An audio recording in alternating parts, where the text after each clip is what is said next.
저는 오늘 여러분과 함께 상한 갈대라는 제목으로 은혜를 나누고자 합니다.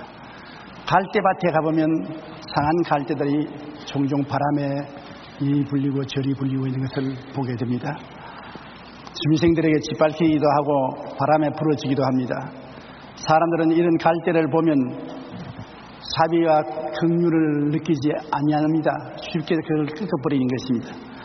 또 옛날에는 등불을 쓸 때 기름이 닿으면 등불에서 연기가 나고 불길이 가물가물해집니다. 그러면 사람들은 그것을 불어서 꺼버립니다. 예수님은 갈대와 같은 상처 입은 인간, 생명이 꺼져가는 등불 같은 인간을 심판하지 아니하시고 끝까지 돌보심을 이곳에 보여주고 있습니다. 대단히 마음에 감격적인 것입니다. 하루는 예수님께서 성전뜰에서 아침에 일찍이 나오셔서 말씀을 전가하는데 사람들이 말씀에 귀를 기울이고 있었습니다. 그런데 갑자기 바깥에서 비명 소리가 나고 웅성웅성한 소리가 나더니 바리새교인, 사두개교인, 교법사들이 한 여인의 머리채를 끌고 예수님인대로 오는데 신발은 벗었고 머리는 산발이 되고 얼굴은 핥혀지고 크게 상처를 벌써 입고 있었습니다. 그 여자를 끌고 와서 예수님의 발 앞에 내동댕이 쳤습니다. 그러고 난 다음에 그들이 예수님께 준엄하게 따졌습니다. 이 여자가 간음하다가 현장에서 잡혔습니다. 모세의 율법에는 이런 여자는 돌로 쳐 죽이라고 했는데 당신은 뭐라고 말하겠습니까? 쳐 죽이려면 간음하다가 현장에 잡힌 그 자리에서 쳐 죽이지와 예수께 끌고 왔습니까? 예수님을 시험하려는 것입니다. 예수님이 죽이지 말라면 당신은 하나님이 보내신 사람이 아니다. 하나님의 율법을 무시하는데 어떻게 당신이 하나님의 사람이냐? 쳐 죽이라 하면 당신은 자비와 긍휼이 없는 무인정한 사람이다. 그런 사람이 어떻게 구주라고 말하냐? 이래도 책을 잡고 저래도 책을 잡으려고 그들은 이기양양하게 예수님에게 질문을 했습니다. 당신은 이 여자를 어떻게 하겠습니까? 예수님은 고개를 숙여서 손가락으로 글을 쓰기 시작했던 것입니다. 사람들은 예수님이 손가락으로 쓴 글을 보았을 것입니다. 성경에는 무슨 내용을 적었다고 말하지 않지만 제가 생각하기에는 간음하다가 잡혀서 돌에 맞아 죽는 돈 맞는 것이 아니라 살인자도 돌에 맞아 죽고 부모를 공경하지 않은 자도 돌에 맞아 죽고 다른 죄를 지은 것도 돌에 맞아 죽을 죄들이 많습니다. 그 돌에 맞아 죽을 죄들을 주님께서 나열해 적으시고 난 다음에 그 다음 고개를 들어서 큰 사람부터 작은 사람까지 보시고 난 다음에 너희들 중에 죄 없는 자가 먼저 돌로 이 여자를 쳐라. 그러고 난 다음 고개를 숙여서 또 글을 쓰는데 그 둘러선 사람들 한 사람 한 사람의 이름을 적으면서 감추인 죄를 손가락으로 적어 내려갑니다. 모조리 다 돌에 맞아 죽을 죄들을 다 감춰놓고 있습니다. 예수님 손가락이 가는 곳마다 건너보니까 아이고 나도 죽을 죄를 지었구나. 아이고 내 죄도 감추었는데 드러났구나. 자기의 죄가 드러나니까 돌을 다 놓아버리고 슬머시 뒤로 빠져 도망을 치는데 한참 만에 예수님이 고개를 드니까 다 달아버리고 한 사람도 없어요. 성경 말씀에 의인은 없나니 하나도 없다 하는데 그렇게 쟁쟁한 의인이라고 자랑하던 바리새교인, 사두개인, 교법사들이 예수님 계시 앞에 다 달아나고 한 사람도 남지 않았었습니다. 그래서 예수님께서 그 여자를 보고 여자야 고개를 들어라.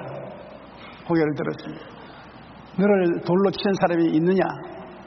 살펴보니까 돌만 너저분하게 늘어져 있고 아무도 없습니다. 나를 돌로 치는 사람이 없습니다. 예수님께서 말하기를 나도 너를 정죄하지 아니한다. 가서 다시 죄 짓지 말라. 주님께서 꾸짖지 아니하시고 그 여자에게 용서와 축복을 해주어서 보낸 것입니다. 가늠한 것을 잘했다고 말하지 않았습니다.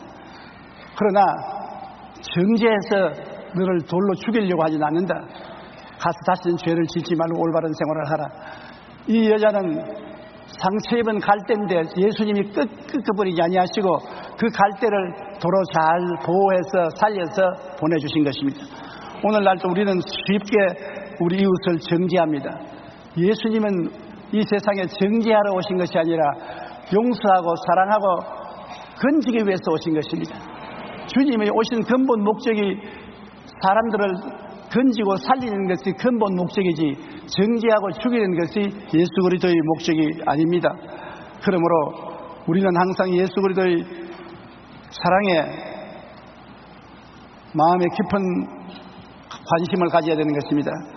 세생의 은혜를 입은 이 여인은 얼마나 감격했겠습니까? 율법으로는 반드시 돌에 맞아 죽어야 되는 것입니다. 그는 죽었다고 생각했습니다. 그런데도 불구하고 예수님은 그를 살려주었습니다. 사람의 힘과 능력으로는 살릴 수가 없습니다. 그러나 놀라운 하나님의 사랑의 능력이 나타나서 그 여자를 살려주었습니다.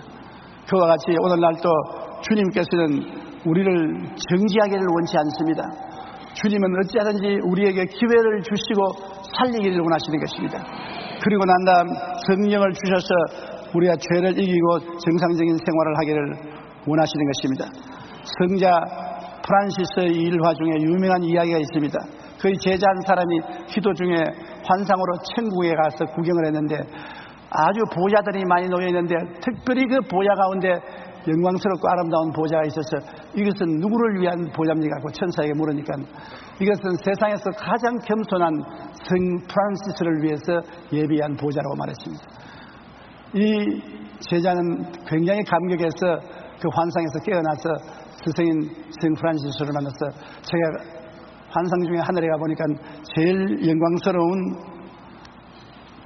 보좌가 있는데 그것이 선생님의 보좌입니다. 그렇게 말하니까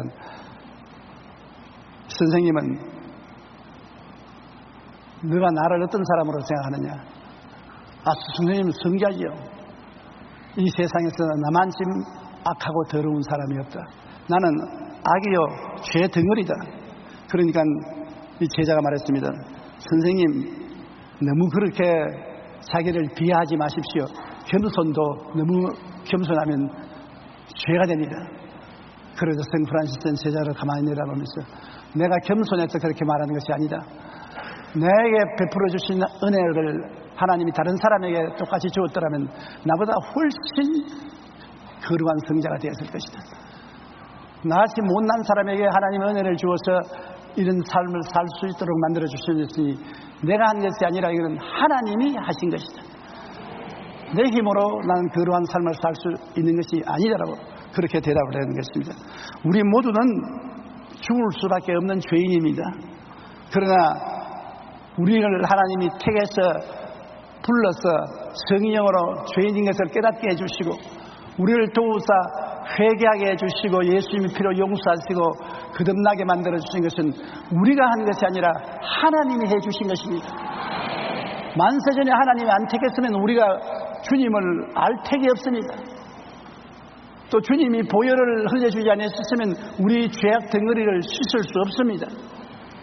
성령이 오셔서 우리를 거듭나게 해서 우리의 영의 눈을 열어주지 아니하시면 영의 세계를 알 도리가 없습니다. 모두 다 하나님께서 해주셨지 우리가 한 일은 아무것도 없습니다.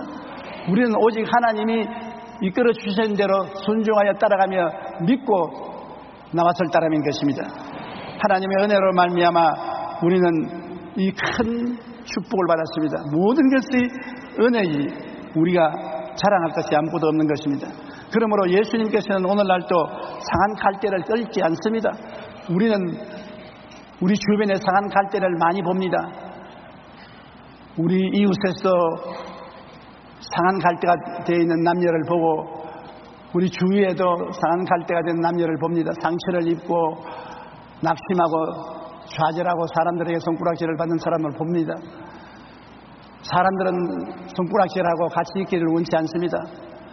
그럼에도 불구하고 예수님은 그런 사람의 상처를 첨해주고 고쳐주고 재기할 수 있도록 도우시는 역사를 하시는 것입니다.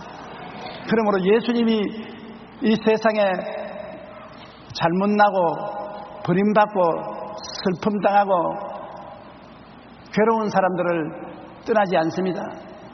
그 상처 입은 갈대를 주님께서 끊지 않고 끝까지 살려내려고 주님께서 노력하고 계신 것입니다. 주님께서 잘나고 힘있고 능력 있는 사람을 구해서 살리려고만 하지 않습니다. 그렇기 때문에 나같이 못난 사람, 나같이 상처투성인 사람, 나같이 죄 많은 사람을 하나님이 관심을 가져주겠느냐고 걱정하지 마십시오. 하나님은 여러분 죄인을 사랑하기 위해서 예수님을 보내주신 것입니다. 우리는 한 푼의 가치도 없는데 예수님을 보내서 그 고귀한 피를 흘렸습니다. 너무 비싼 값을 주셨습니다. 우리는 그런 값이 나가지 않습니다. 그럼에도 하나님은 값도 안 나가는 우리를 구하기 위해서 그 아들 예수님의 보배로운 피를 흘려주셨으니 그 하나님의 사랑에 우리가 감동하지 아니할 수 없는 것입니다. 사랑하지 않는다면 그렇게 할 이유가 없는 것입니다. 엄청난 대가를 지불하고 여러분과 나를 샀습니다. 그러므로 이 하나님의 은혜에 우리는 늘 감격해야 될 것입니다. 또한 성경에 보면 주님께서는 꺼져가는 등불을 끄지 않는다. 지금 연기가 자꾸 나고 불길은 사라져가는 심지가 다 타버린 꺼져가는 등불을 우리 사람들은 쉽게 훅 불어서 꺼버리는 것입니다. 그러나 예수님은 그것을 도로 살려놓습니다. 예수님께서 정오에 사마리아를 지나가다가 우물가에 앉았습니다. 점심때가 되니까 제자들은 시내로 음식을 사러 갔었습니다. 예수님이 우물가에 앉아있는데 사마리아의 한 여자가 물통을 어깨에 걸머쥐고 우물가에 와서 주위를 살펴보기도 아니하고 그대로 물을 기르기 시작한 것입니다. 예수님께서 그 여자를 보고 여자여 물을 내게 좀 주십시오. 깜짝 놀랍니다. 여자가 당신 유대인으로서 사마리아인 여자인 나에게 어떻게 물을 달라고 합니까? 그 당시에 유대인들은 사마리아인들을 죄로 취급했습니다. 사람으로 취급 안 했습니다. 그런데 이 여자는 더구나 정오에 물을 기르러 왔습니다. 물은 아침에 기르러 오든지 저녁에 기르러 오지 쨍쨍 해가 비치는 정오에 안 옵니다. 정오에 온 이유는 이 여자는 사마리아에서 모두 다 손가락질 받는 소외된 사람인 것입니다.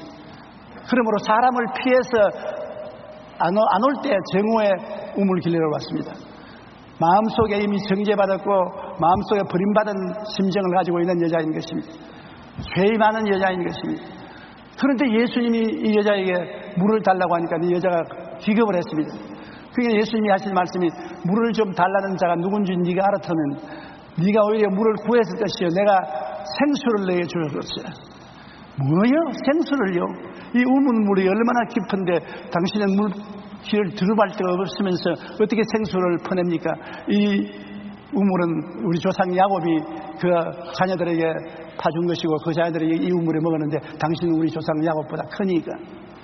예수님께서 그 여자를 보시고 이 물을 마시는 자는 다시 목마르집니다. 또 물길로 오고 또 물길로 온다.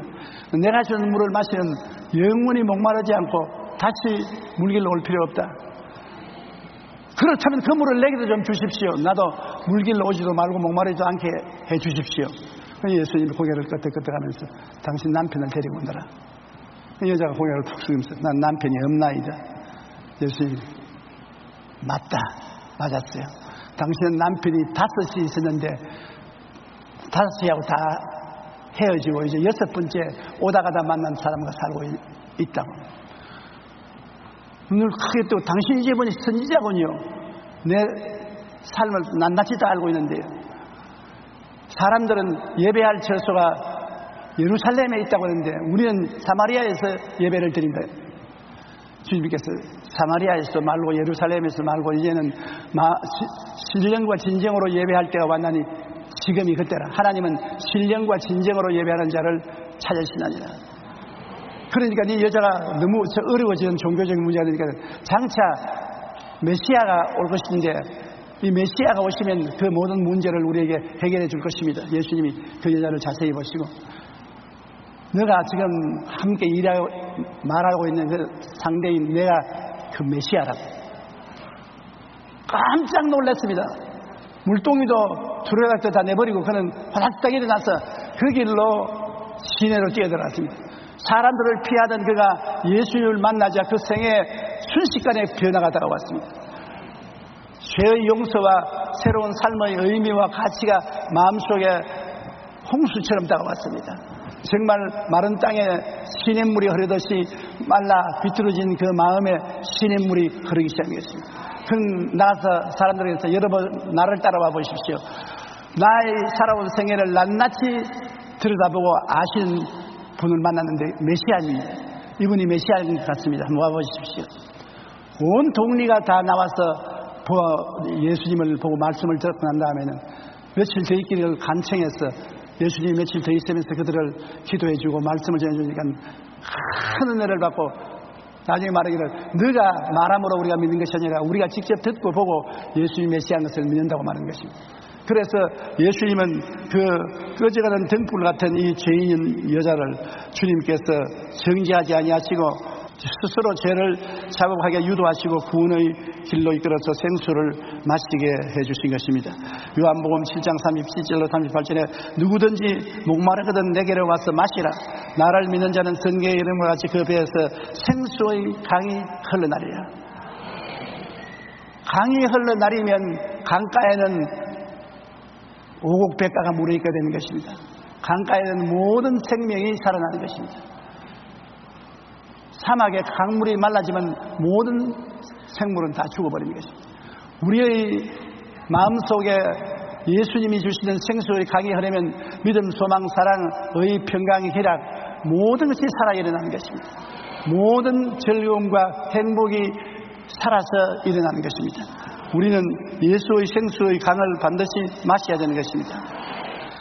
정말 예수님의 사랑을 생각하면 어떤 데는 좀 사랑이 너무 많지 않느냐 의심이 생길 정도인 것입니다. 주님이 십자가에 못 박여 죽으실 때 좌우에 두 사람이 십자가에 못 박였는데 그들은 강도요 선동자요 살인자였습니다. 강도질하고 선동들하고 살인한 사람이 예수님의 옆에 달렸는데 그 중에 한 강도가 예수님을 바라보고 주님 오시는 날에 나를 기억해 주시옵소서. 그가 무슨 큰 회개도 하지도 못했습니다. 그럴 시간도 없고요. 사람들에게 잘못했다고 말할 시간도 없습니다. 지금 십자가에 달려 죽어가고 있는데요. 다른 강도는 예수님을 보고 욕을 하고 당신이 하나님 아들이면 우리 함께 십자가에서 내려오게 하라고 고함고함신데 이 강도는 예수님을 바라보고 주님 나라에 오실 때 나를 기억해 주시옵소서. 예수님이 두 말하지 않고 당장 오늘날 너는 나와 함께 낙원에 있으리라. 오늘날 너는 나와 함께 낙원에 있으리라. 그가 회개한 일도 없고 좋은 일 한 것도 없습니다. 단지 예수님을 구주로 고백했을 따름인 것입니다. 예수를 믿고 고백만 하면은 주님은 우리의 모든 죄를 사하시고 우리를 구원해 주시는 것입니다. 너무 간단하고 쉽기 때문에 사람들이 오히려 의심을 하고 안 믿는 사람들도 있는 것입니다. 그러나 구원에 무슨 조건이라도 조건이 붙으면 사람들은 구원받을 수가 없습니다. 너나 할 것 없이 거룩한 사람은 없습니다. 의인은 없나니 하나도 없습니다. 우리는 예수님의 보배로운 피를 믿음으로 그 능력에 의지해서 용서와 사랑과 의를 받아서 구원을 받게 되는 것입니다. 우리는 예수를 믿고 난 다음에 율법과 사랑과 은혜에 대한 대조를 종종 합니다. 율법은 뭘 하는 것이냐? 구약의 율법은 약 600여 가지가 있는데 그 중에 가장 중심되는 것이 10계명이지요. 율법은 죄를 정죄하고 심판하는 일을 하는 것입니다. 율법은 우리 잘했다고 칭찬하기 위해서 준 것이 아닙니다. 죄를 지적해서 드러나게 하고 죄인을 심판하기 위해서 율법을 주신 것입니다. 로마서 3장 19절로 20절에 우리가 알거니와 무릇 율법이 말하는 바는 율법 아래에 있는 자들에게 말하는 것이니 이는 모든 입을 막고 온 세상으로 하나님의 심판 아래에 있게 하려 하심이라. 그러므로 율법의 행위로 그의 앞에 의롭다 하심을 얻을 육체가 없나니 율법으로는 죄를 깨달음이라. 율법 아래서 의롭다함을 얻을 육체가 없습니다. 모든 사람이 다 죄를 지었으니 하나님의 영광에 이르지 못합니다. 제가 청주에서 부흥회를 하면서 사람들이 그때 많이 모였는데 여러분 중에 죄를 한 번도 안 지은 사람이 있으면 손 들어보십시오. 내가 상을 주겠다고. 그러니까 한 30대 젊은이가 손을 탁 들고 일어나요. 모든 사람이 탄성을 했습니다. 저도 아주 혼비백산했습니다. 그래서 아니 여태까지 살면서 죄를 한 번도 안 지었다니 여기 한번 나와보십시오. 그러니까 그 옆에 있는 젊은 여성이 이래요. 그러면 왜냐하니까 우리 이 남편은 미쳐서 병 고치러 나왔습니다. 그래서 결국 보니까 미친 사람만 자기가 죄를 안 지었다고 말하지, 정상적인 사람은 자기의 죄가 없다고 말하는 사람이 없는 것을 발견했습니다. 모든 사람이 다 죄책을 가지고 있는 것입니다. 율법 아래 비추어 보면 죄 없는 사람이 아무도 없는 것입니다. 죄를 많이 짓고 적게 지은 차이는 있을지 몰라도 죄가 제가 없는 것은 없습니다. 네덜란드의 한 시인이 꿈에 천국을 갔는데 한 천사가 그를 맞으며 금빛나는 책을 보여주었습니다. 시인은 천사에게 그 책이 무슨 책이냐고 물으니까 당신의 일생을 기록해 놓은 책이라고 말했었습니다. 시인은 자신의 삶을 기록했다는 말에 호기심이 생겨 첫 장을 열어보았습니다. 거기에는 깨알같이 차곡차곡 기록해 놓은 글이 있었습니다. 시인이 내용을 묻자 천사는 당신의 악한 행동을 다 적어놓은 것이라고 했습니다. 얼마나 악한 행동이 많은지 몰라 시인은 덜컥 두려운 마음이 들었습니다. 그래서 천천히 다음 장을 넘겼는데 이번에는 아까보다 더 많은 글씨가 가득했습니다. 천사는 당신이 했던 사악한 말들이 여기에 다 기록되어 있습니다. 나쁜 말한 말이 다 여기에 기록되어 있습니다. 다음 장은 이보다 더 많은 글씨로 빽빽하게 들어차 있었습니다. 이번에도 천사가 설명을 해주는데 이것은 당신에게 있던 악한 생각들이 기록되어 있습니다. 시인은 이제 더 이상 다음 장을 넘길 자신이 없었습니다. 그러나 천사가 넘겨주는데 온통 검정색으로 칠해져 있었습니다. 너무나 놀랍고 두려워서 그에게 천사는 이것이 당신의 악한 마음이라고 말하는 것입니다. 그리고 덧붙였습니다. 검은 마음에서 악한 생각이 나오고 악한 생각에서 악한 말과 행동이 나온다는 것입니다. 그래서 시인은 자신이 얼마나 큰 죄인 덩어리인가를 깨닫고 회개했다는 말을 보았었습니다. 우리 스스로를 마음에 가슴에 손을 얹고 생각하면 죄 덩어리지요. 한경희 목사님이 세상을 떠시기 전에 하신 말씀이 있습니다. 기독교 신문 기자가 한경희 목사님이 평생 살아온 삶을 한마디로 말해 주십시오. 그러니까 나는 죄 덩어리입니다. 죄 덩어리인 나가 하나님의 자비와 긍휼을 힘입고 구원을 받아 천당으로 갑니다. 우리가 한경지 목사는 우리 한국의 최대의 목사로서 존경을 하고 있는 것입니다. 그러나 그분이 그렇게 훌륭하고 올바른 삶을 살았지만은 자기 스스로가 자기를 볼 때는 죄악 덩어리라고 말했습니다. 나는 죄 덩어리입니다. 의로운 사람일수록 자기가 더 죄인인 것을 깨닫고 죄가 많은 사람일수록 자기가 의롭다고 말하는 것입니다. 그러므로 우리는 모두 다 이와 같이 죄를 정죄하고 심판하는 율법 앞에 서면 온통 죄 덩어리입니다. 저도 그렇고 여러분도 그렇고 하나님 앞에 서면 죄 덩어리가 되어서 못 섭니다. 예수님의 피로서 우리가 목욕을 했기 때문에 하나님 앞에 설 수 있지요. 그대로 하나님 앞에 서라면 하나님의 밝은 빛이 비추면 엄청난 죄가 드러나기 때문에 내 스스로가 나를 견디지 못해서 도망을 칩니다. 장마가 지나고 난 다음에 끄적대기를 덜치면 그 밑에서 벌레들이 불이 나게 전부 달아나는 것입니다. 햇빛이 비치지 않을 때는 그 끄적대기 밑에서 잘 살았는데 햇빛이 비치니까 견디지 못해서 산지사방으로 다 달아납니다. 하나님의 의로운 빛이 아직 적극적으로 비치지 않으니까 우리가 지상에서 살아있지, 하나님의 영광의 광채가 직접 우리에게 비추면 살아있을 사람은 없습니다. 그렇기 때문에 하나님을 보고 살아있을 사람이 없다는 말은 바로 그것입니다. 하나님의 그 의로운 영광의 광채에 우리 죄인이 견디지 못합니다. 오직 우리의 죄를 대신 짊어지고 십자가에서 몸짓고 피 흘려 우리 죄를 청산해 주신 예수께 의지해서 우리는 용서를 받은 의인인 것입니다.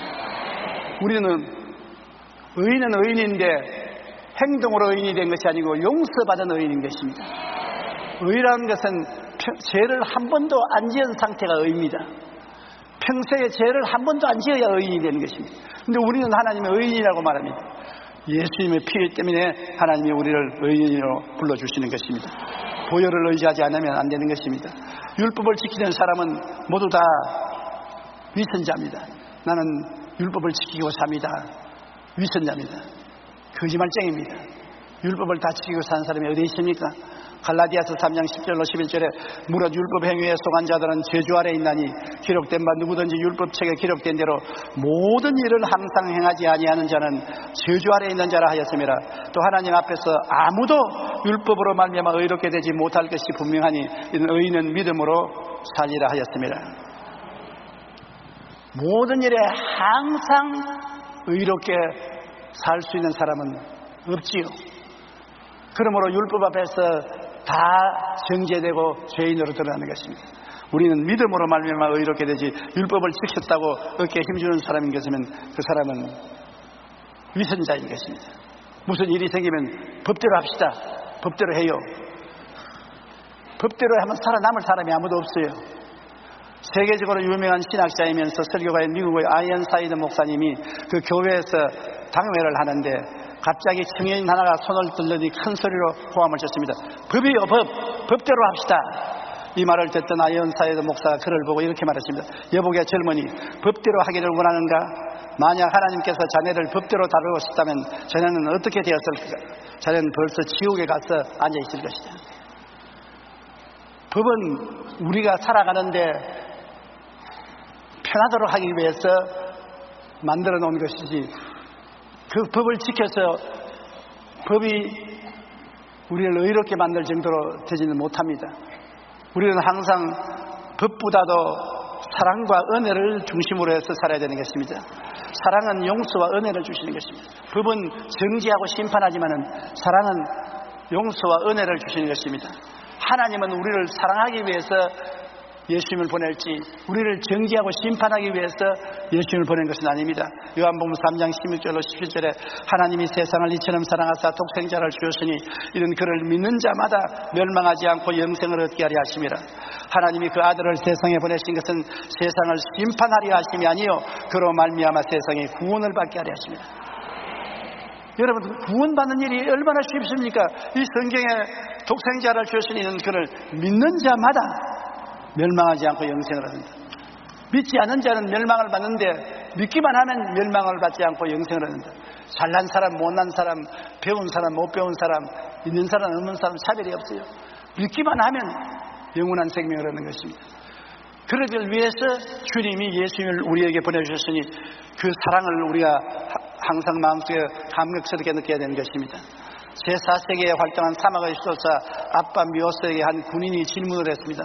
하나님이 정말 죄인을 용서하실까요? 수도사는 그에게 용서에 대해 설명하면서 이렇게 물었습니다. 그래서 수도사는 말하기를 자네가 입고 있는 그 외투가 찢어지면 그냥 내버리느냐? 아니요, 키워서 도로 입지요. 몇 푼 안 나가는 외투도 찢어지면 도로 키워서 입는데 자네 사람은 하나님의 형상과 모양으로 지은 존재야. 그게 찢어지고 흠이 있다고 해서 주님이 그대로 버릴 수 있겠는가?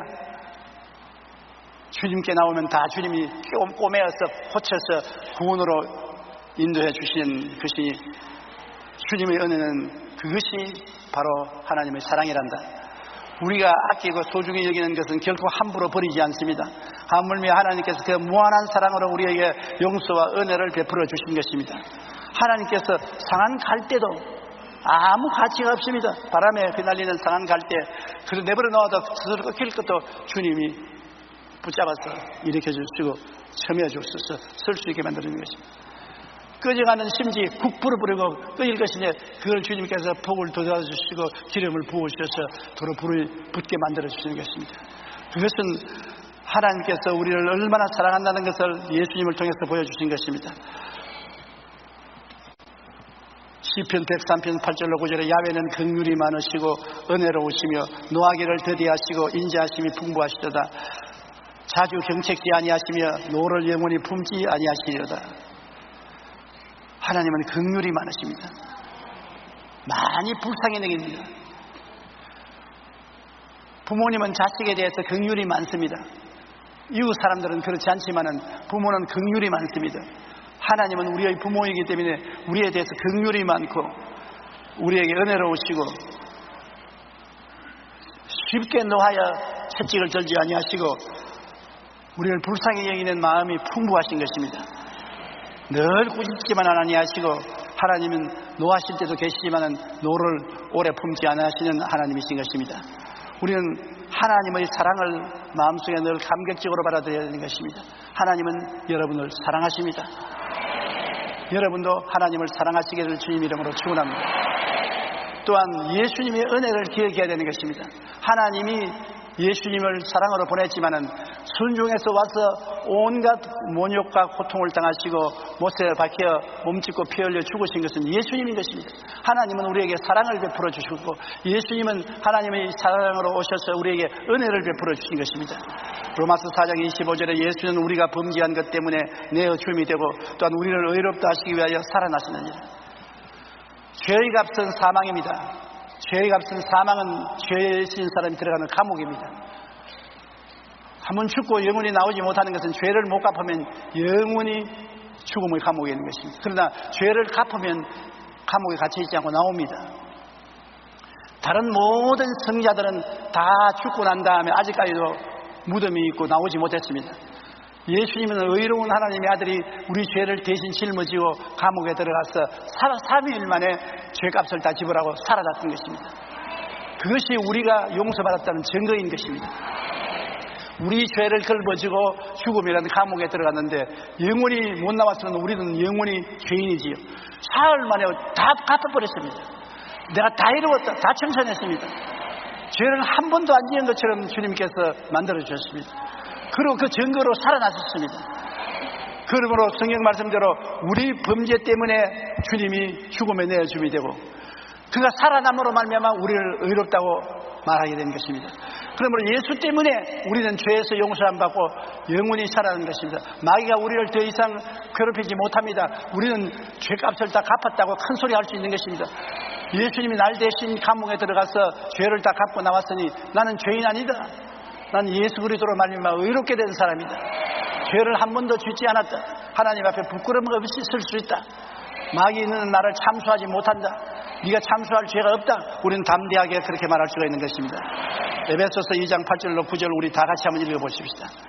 너희는 그 은혜에 의하여 믿음으로 말미암아 구원을 받았으니 이것은 너희에게서 난 것이 아니요 하나님의 선물이라. 행위에서 난 것이 아니니 이는 누구든지 자랑치 못하게 하니라. 이야, 이 말씀 참 놀랍습니다. 구원이 그냥 선물이라는 것입니다. 하나님이 구원을 우리에게 선물로 주셨기 때문에 우리에게 값을 지불하라고 말하지 않습니다. 하나님이 값을 다 지불하고 우리에게 그냥 선물로 주신 것입니다. 우리는 선물로 받으면 되는 것입니다.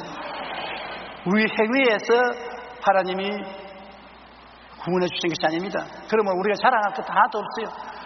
모두 다 자랑할 자는 하나님을 자랑하고 예수님을 자랑해야지 우리는 자랑할 것이 전혀 없는 것입니다. 이러므로 하나님의 구원은 오직 믿음으로 말미암아 그 은혜에 의하여 믿음으로 말미암아 구원을 받는 것입니다. 오직 믿음입니다. 믿음 이외에 다른 것이 구원의 조건에 붙으면 안 됩니다. 믿고 구원을 받았으니까 주일 예배 나오고 11조 드리고 기도하고 전도하고 헌신하고 충성하는 것은 구원을 받았기 때문에 그렇게 사는 것입니다. 믿지 않으면 구원을 받지 않습니다. 아무리 열심히 의롭게 살려고 애를 쓰고 행동을 해도 구원을 받지 못합니다. 믿음이 그 큰 죄악을 다 사해버리고 그 무서운 사망을 다 이겨버리고 우리에게 의와 영원한 생명을 주신 것입니다. 믿으면 하겠네. 구주 예수만 믿어 그 하신 일에 힘입고 우리 주께 나가면 영원함을 얻게 되는 것입니다. 오늘날 이 하나님의 사랑과 은혜를 우리에게 실제로 체험하기 위해서 일하고 계시는 분이 성령 보혜사이신 것입니다. 성령께서는 아버지의 사랑과 예수님의 은혜를 우리의 마음에 부어주시고 깨닫게 해주시는 것입니다. 우리는 깨닫지 못하니까 지금도 성령이 바람과 같이 여러분과 같이 계시면서 여러분 아멘하게 만들어주는 것도 여러분이 하는 것이 아니라 성령이 그렇게 만들어주시는 것입니다. 마음에 감동이 오니까 아멘이 나오지 않습니까? 그 감동을 누가 주십니까? 성령께서 하나님의 사랑이 이렇다, 예수님의 은혜가 이렇다, 그러니 얼마나 놀라운 것이냐, 우리로 하여금 아멘하게 만들어주시는 것입니다. 하나님의 사랑은 하늘과 땅보다 더 크고 예수님의 은혜는 말로 형용할 수가 없습니다. 이것을 성령이 우리에게 깨닫게 해주시는 것입니다. 이제 우리가 예수를 믿으면 성령이 그 하나님의 사랑과 예수님의 은혜를 가지고서 우리를 의와 진리의 거룩함을 입은 새 사람으로 만들어주는 것입니다. 우리 힘으로 새 사람이 안 됩니다. 하나님의 사랑과 예수님의 은혜로 나를 변화시켜서 새 사람으로 만들어달라고 기도하고 믿어야 되는 것입니다. 성령이 우리를 새롭게 만들어주는 것입니다. 에베소 4장 22절 24절에 너희는 유혹의 욕심을 따라 썩어져가는 구습을 따르는 옛사람을 벗어버리고 오직 너희의 심령에 새롭게 되어 하나님을 따라 의와 진리의 거룩함으로 지음받은 새 사람을 입어라. 벗어버리고 새로 입어라.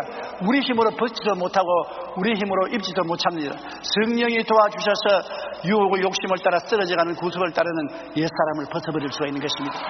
성령이 우리를 도와주셔서 우리가 회개하고 자복하고 옛사람을 탄식하고 미워하고 벗어버릴 수 있고, 성령의 우리 마음속에 감동함으로 의와 진리의 거룩함으로 지음을 받은 새 사람을 입을 수가 있습니다.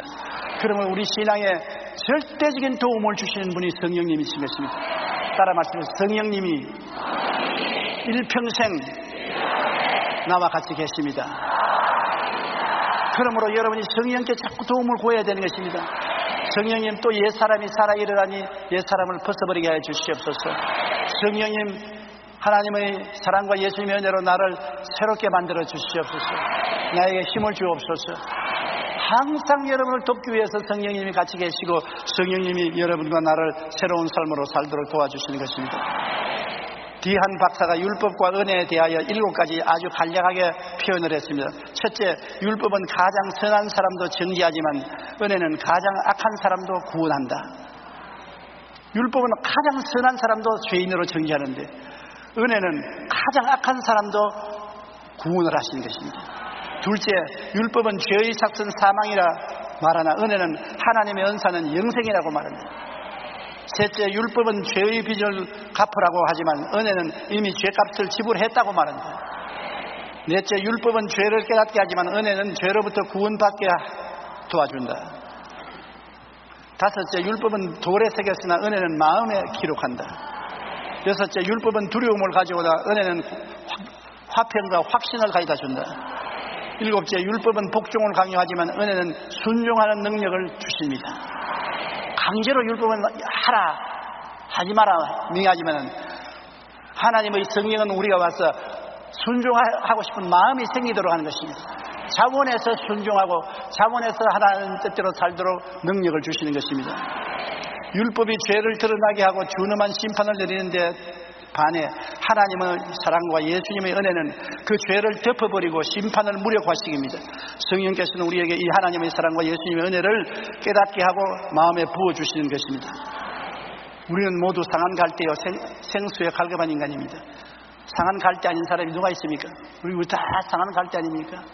크고 적은 상처를 다 가지고 있습니다. 우리는 다 생수가 갈급합니다. 마음이 마른 삶하고 같습니다. 어떤 종교도 철학도 율법도 우리 살릴 수가 없습니다. 오직 하나님의 사랑과 예수님의 은혜만이 우리를 살리고 변화시켜 주시는 것입니다. 우리 마음이 텅 빈 공허함을 느끼고 외로움을 느끼고 슬픔을 느낄 때가 종종 있는 것입니다.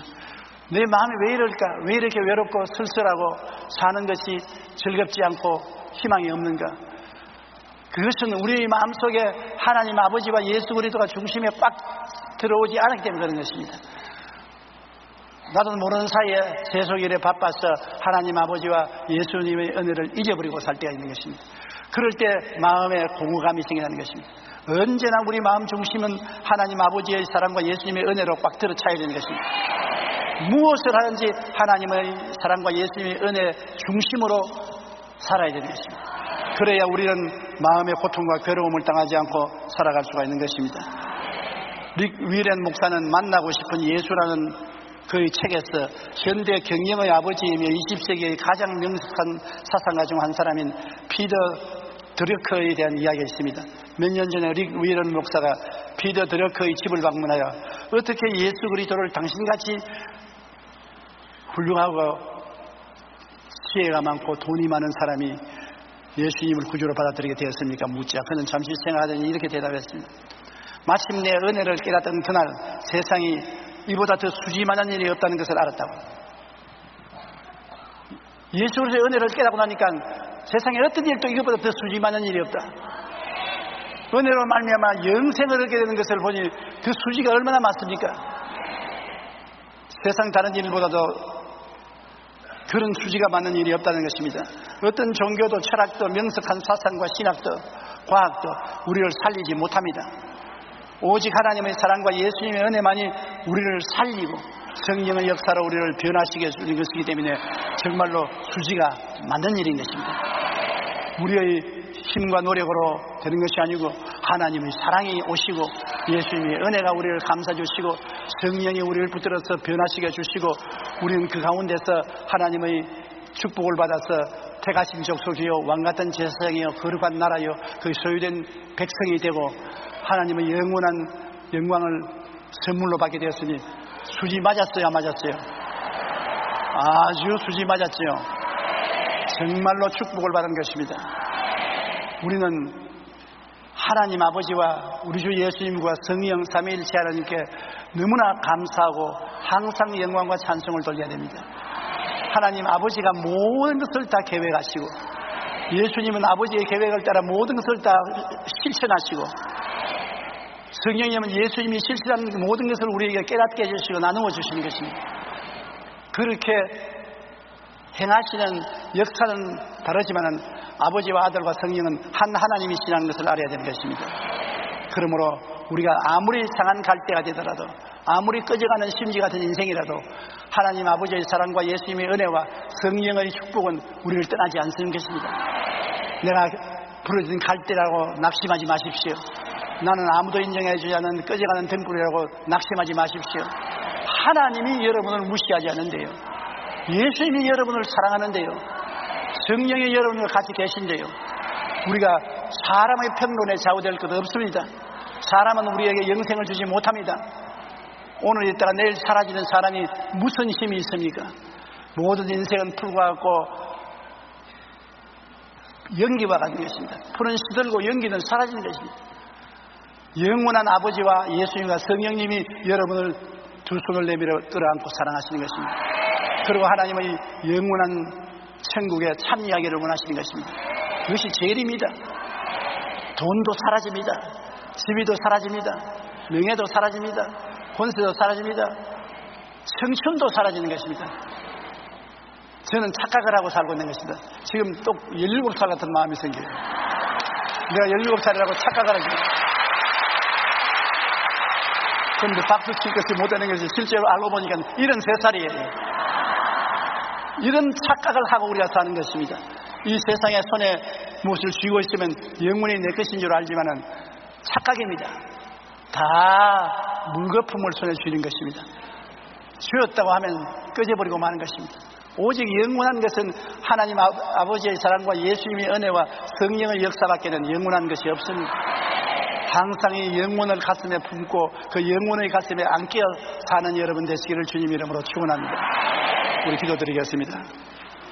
사랑이 많으시고 거룩하신 우리 아버지 하나님, 우리 아버지 하나님의 사랑과 예수님의 은혜는 상한 갈대도 꺾지 아니하시고 꺼져가는 심지도 끄지 아니하시고 심판의 그날까지 주님께서 돌보아 주시니 감사드립니다.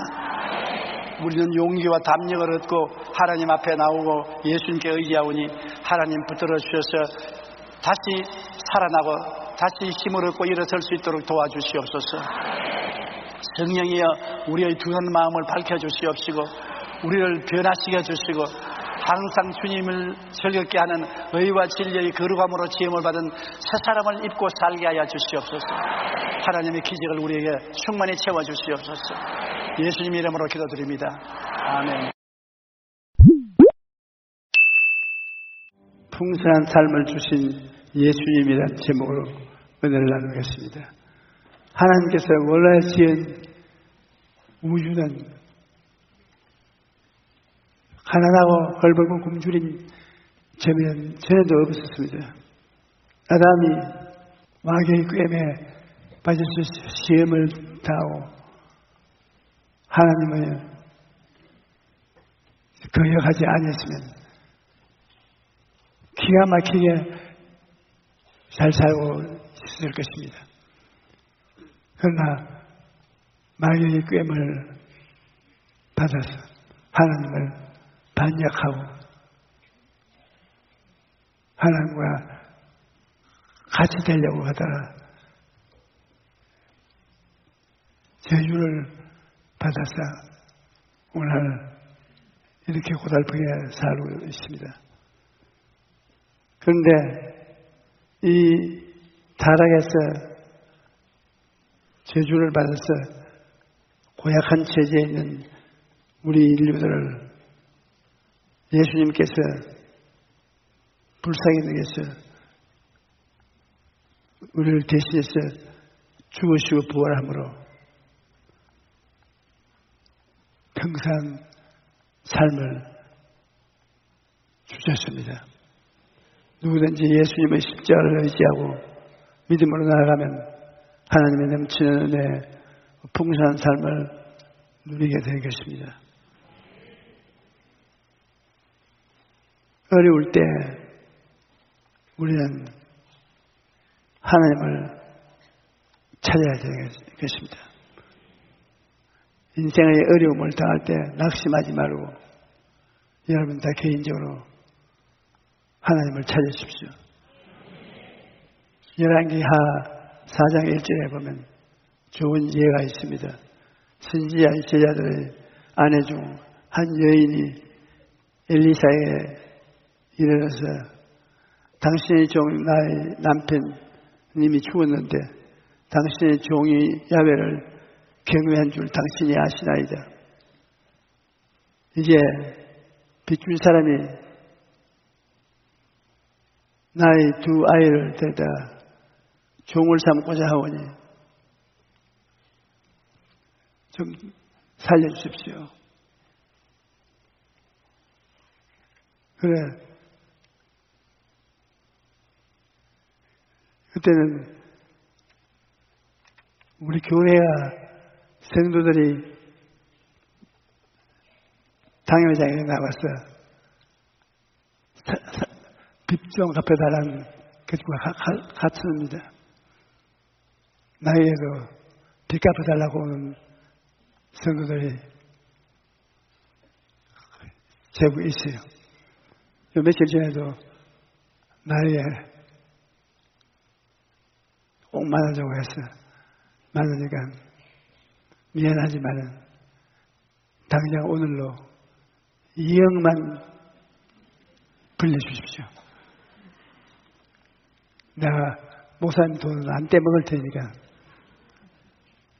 그래서 2억 있으면 나에게 까꿀로 대출 좀 해주십시오.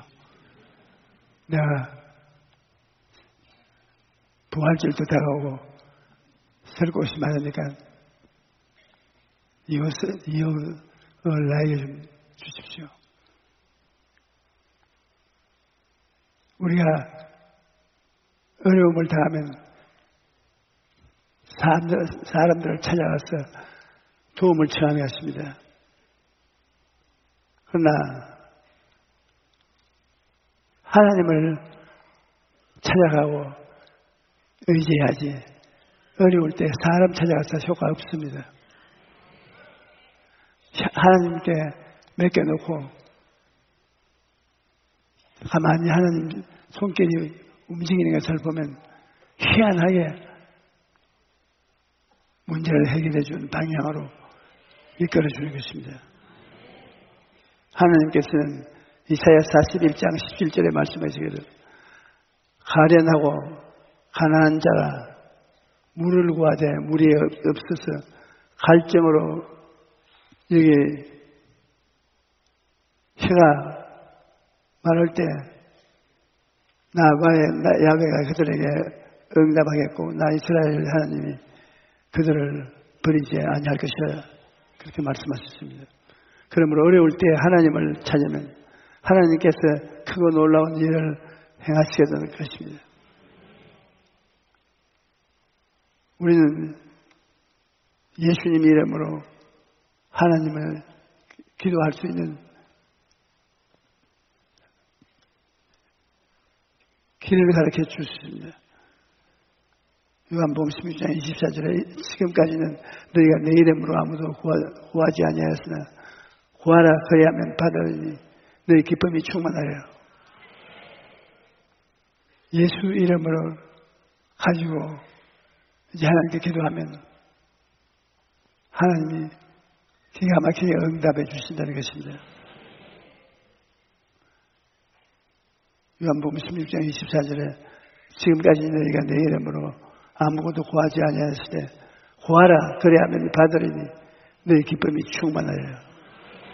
마가복음 11장 24절은 그러므로 내가 너희에게 말하니 무엇이든지 기도하고 구한 것은 받은 줄로 믿으라 그래야면 너희에게 그대로 되리라.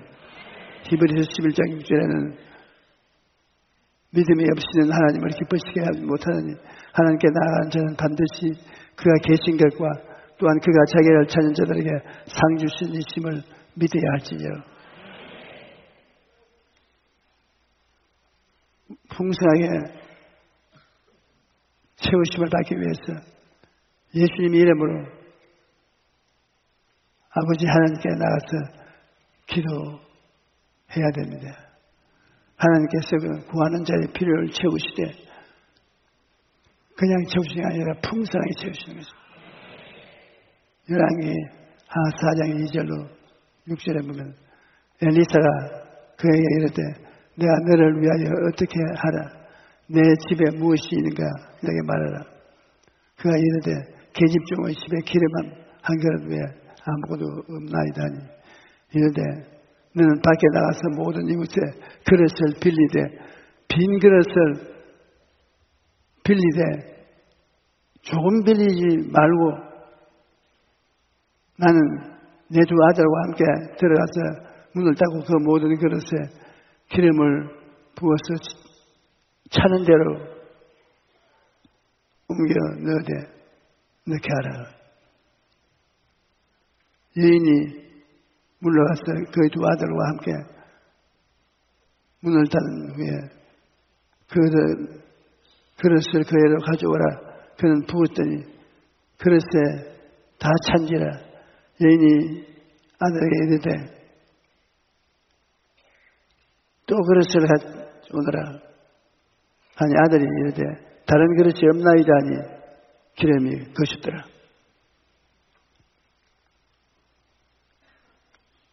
말의 힘이 크지 않아요. 스위치를 켰다가 껐다가 하는 것처럼 입에 말로 축복이 갔다가 하는 것입니다. 하나님은 풍성하게 채우신 하나님인데 엘리사는 빈 그릇을 빌리되 조금 빌리지 말고 많이 빌리라고 말했습니다. 여러분들도 하나님은 꾀지지한 하나님 아닙니다. 하나님께 나갈 때는 큰 마음 먹고 나가야 돼요. 이것은 하나님께서 풍성하게 채워주시는 분이심을 잘 보여줍니다. 엘리사는 여인에게 너는 가서 기름을 팔아 빚을 갚고 남은 것으로 너와 내 두 아들이 생활하라 말씀하셨습니다.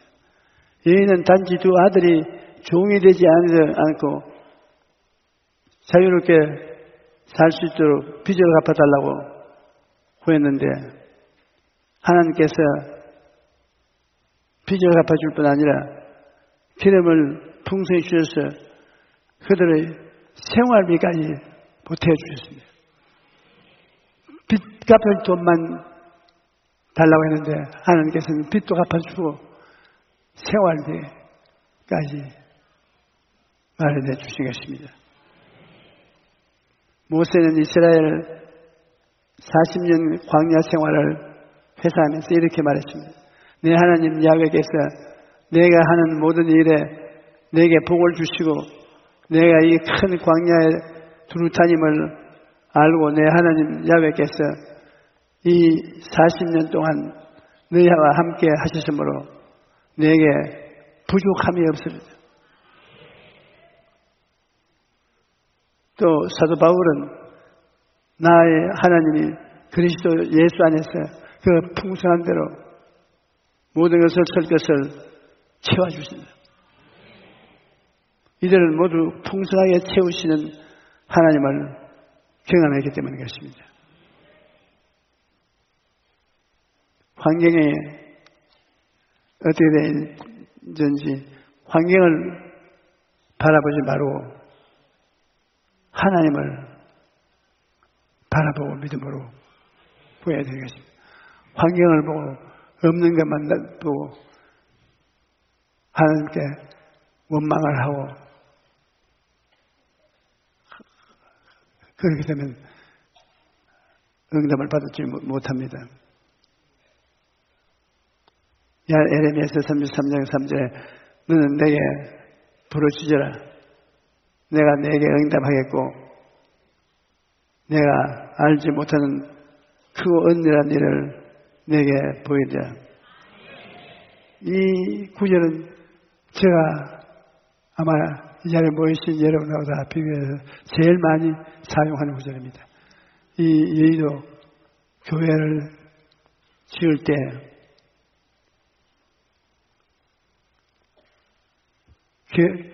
건축가들이 돈을 받으러 와서 돈을 내놓으라고 합니다. 돈은 없고 빚쟁이 넣어서 빚을 달라 하고 그럴 때 환경을 바라보면 안 됩니다. 우리 교회 환경을 바라보면 우리 성도들이 별로 부자가 아닙니다. 마음으로는 부자가 되도록 하나님의 말씀을 심어지면 그러나 다 아직까지 가난한 생활 가운데 빚을 받으러 왔으니까 어떻게 합니까? 에레미야서 33장 3절 이것이 여기에 제가 꿀 앉아서 너는 내게 부르짖어라. 내가 응답하겠고 내가 알지 못하는 크고 비밀한 일을 보여주려고. 주님, 나는 알지 못합니다. 그러나 주님은 잘 아니까 저를 기도를 들어주십시오. 그리고 하나님께 맡기고 나면 희한하게 빛을 갚을 수 있게 돼요. 희한하게 내가 생각해도 이런 일이 어떻게 일어날 수 있는가 감탄할 지경입니다. 시편 81편에 나는 너를 애굽에서 인도하여 낸 야훼 내 하나님이라. 내 입을 크게 열라 내가 채우리라. 하나님이여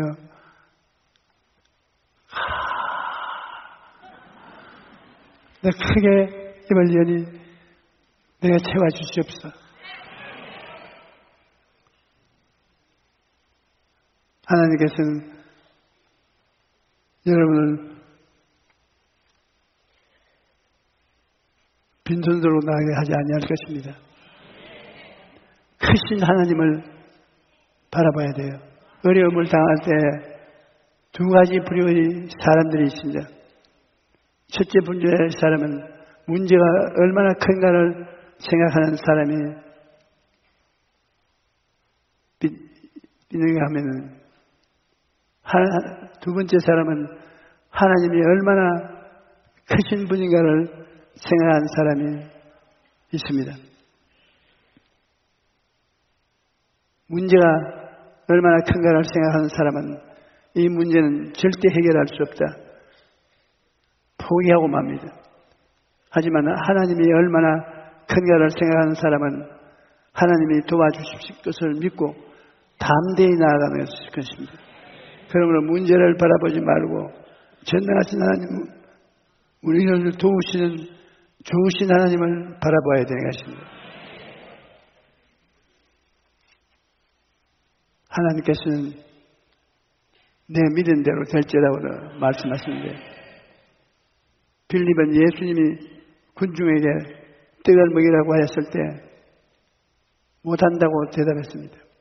요한복음 6장 5절로 7절에 예수께서 눈을 들어 큰 무리가 자기에게로 오는 것을 보시고 빌립에게 이르시되 우리가 어디서 떡을 사서 이 사람들을 먹이겠느냐 하시니 이렇게 말씀하시면 친히 어떻게 하실지를 아시고 빌립을 시험하고자 합니다. 빌립이 대답해야 돼. 각 사람으로 좋은 몫을 받게 할지라도 200데나리온의 떡이 부족하리다. 예수님께서 들에 나와서 대집회를 했습니다. 인산인해로 모였어요. 남자만 5,000명, 여자, 부여자 합치면 한 2, 3만 명 모였을 것입니다. 그 해가 님은 여체하고 군용들은 배가 고파서 허둥입니다. 빌립을 불렀습니다. 12제자 중에 빌립은 참 머리가 똑똑한 제자입니다. 야, 제 군중을 먹여야 되겠네. 어떻게 알고? 빌립은 예수님은 우리 선생이 정신이 나갔나 눈으로 보시면 2, 3만 명의 사람이 모여오는데 우리에게 돈은 한 푼도 없는 걸 아시면서 그래서 단도직입적으로 대답을 했습니다. 이렇게 많은 군중이 오는데 200데나리온은 큰 돈을 가지고 떡을 사야 되고 또 지금 이 늦은데 떡 살 곳도 없고 먹일 수 없습니다. 제자 중 하나 곧 시몬 베드로와 형제 안드레가 예수께 여짜오되 여기 한 아이가 있어 보리떡 5개와 물고기 2마리를 가지고 있습니다. 그러나 이것이 이 많은 사람에게 얼마 되겠습니까? 빌립은 못한다고 했는데 안드레는 여기 어린아이가 5병 이어를 가지고 있는데 여기 가지고 이 사람들의 어림도 붙지 않습니까? 그런데 여기에 꼭 생각해야 되겠습니다. 빌립은 무조건하고 못한다고 했는데 안드레는 할 수도 있다. 조그마한 믿음을 가슴 속에 가지고 있었기 때문에 보리떡 5개와 물고기 2마리를 가지고 걱정을 하면서 나왔습니다. 체면이 안 있으니까 이 많은 군중에 보리떡 5개와 물고기 2마리를 가지고 어떻게 하겠습니까? 그 말을 하고 예수님께 나왔을 때 여러분 이 안드레는 믿음이 있었기 때문에 그렇게 한 것입니다. 믿음을 기억해 가지고 있었기 때문에 그렇지. 우리가 무슨 일이 생겼어요 하나님께 기도할 때 믿음이 100% 있는 사람이면 얼마나 좋습니까? 저희는 90%, 70%, 20%, 나중에는 그냥 10% 그렇게 적은 믿음이라도 가지고 있으면 하나님은 기뻐하시는 것입니다. 적은 믿음도 여러분이 그까지로서 응답을 받는 기도를 할 수 있습니다. 오늘 여러분 중에 믿음이 없는 사람은 이 교회에 아예 와서 앉아 있지 않습니다. 여러분이 앉아 있는 것은 믿음이 있기 때문에 교회에 와서 앉아 있는 것입니다. 퍼센테이지가 약하지만 약한 퍼센테이지 믿음을 얻어 하나님께 가지고 나가면 그 많은 응답은 주님께서 주시는 것입니다. 안드레는 보리떡 5개와 물고기 2마리를 가지고 와서 그러나 그것이 이 많은 사람에게 얼마나 되겠습니까? 라고 걱정을 했습니다. 이걸 보면 안드레의 믿음은 작은 믿음이었던 것입니다. 하지만 작은 믿음이라도 그 믿음을 사용하면 주님께서 기적을 베풀어 주시는 것입니다. 여러분 가운데 나는 믿음이 하나도 없어요. 그렇게 하신 손 한번 들어보십시오. 믿음이 하나도 없네요. 금시 손 드신 분은 믿음이 뭔지 모르고 와 계셔서 그런 것입니다. 믿음을 전혀 갖고 있지 않았으면 벌써 일어나서 걸어 나갔습니다. 겨자씨 하나만한 믿음이라도 우리가 그 믿음을 사용하면 주님께서 거대한 산을 움직이시는 것입니다. 배불리 먹고 남게 하신 것을 보십시오. 예수님께서는 기적을 행하실 때 풍성하고 넘치게 베풀어 주셨습니다. 빌립은 1인당 조금씩 준다 해도 200데나리온의 떡이 부족하다고 말씀했는데 예수님께서는 다 배불리 먹고도 12바구니 남게 하셨습니다. 빌립은 조금씩 줘도 그들이 배불리 먹지 못하고 부족하고 있어요. 조금씩 부족하다. 그런데 예수님은 배불리 먹고 남은 것이 12바구니. 그러므로 사물에 대해서 예수님은 우리 생활에 풍성히 주실 것을 알고 계신 것입니다. 예수께서 제자들에게 이르시되 남은 조각을 거두어 버리는 것이 없게 하심으로 이에 거두니 보리떡 5개로 먹고 남은 조각이 12바구니에 차더라. 이처럼 하나님은 우리에게 풍성히 주시기를 기뻐하십니다. 하나님께서는 오라 너희 모든 목마른 자들아 물러나오라 돈 없는 자도 오라 너희 와서 사 먹되 돈 없이 값 없이 와서 포도주와 저녁 사라. 세상에 좋은 음식이 아무리 가득해도 돈이 없으면 사 먹을 수 없고 훌륭한 병원이 아무리 많아도 돈이 없으면 병원 근처에 가지도 못하고 죽어갑니다. 그런데 우리 하나님께서는 돈 없는 자도 오라 너희 와서 사 먹되 돈 없이 값 없이 와서 포도주와 저절 사라고 말씀하시는 것입니다. 어떻게 돈이 없이 포도주와 저절 살 수 있습니까? 그것이 기독교 신앙이 다른 종교 신앙과 다른 것은 돈 없이 은혜를 받아서 먹고 남을 수가 있는 것입니다. 기독교 신앙은 돈 없이 값 없이 사용할 수 있는 것은 예수님이 우리 대신해서 십자가에서 다 청산해버렸기 때문에 은혜를 믿음으로 돈 없이 값 없이 귀한 것을 받을 수가 있습니다. 우리는 세상적으로 돈이 없으니까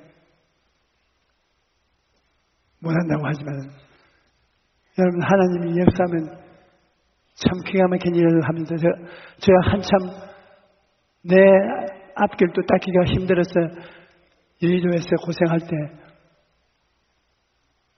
인천에 있는 병원에서 어린아이들 심장을 수술해주는 일을 하는데 나이버 좀 도와달라고 그럽니다. 심장병이 걸리면 손수보지 못하고 죽습니다. 그래서 하나님께 기도했습니다. 하나님, 여기 훌륭한 병원에 훌륭한 의사들이 있는데 돈이 없습니다. 더구나 한국보다도 동남아 일대 제가 보험 증가하러 가면 심장병 걸려서 죽는 애들이 부지기수요. 그래서 하나님께 기도를 했습니다. 하나님, 돈이 없어 병원도 있고 의사도 있는데도 불구하고 저렇게 죽고 하니 내가 도와주도록 해 주십시오. 하나님께 기도하고 난 다음에 동남아에 가서 집회할 때 필리핀, 인도네시아 그곳에 심장병으로 죽어가는 애들을 한국으로 데리고 왔습니다. 그런데 그냥 데려올 수 없어요. 엄마, 아버지나 형제가 데리고 와야 돼요. 심장병으로 병든 자를 그냥 데려갔다가 죽으면 국제 문제가 생겨요. 그런데 그 데리고 오는 비행기 표값은 내가 떼줘야 되는 것입니다.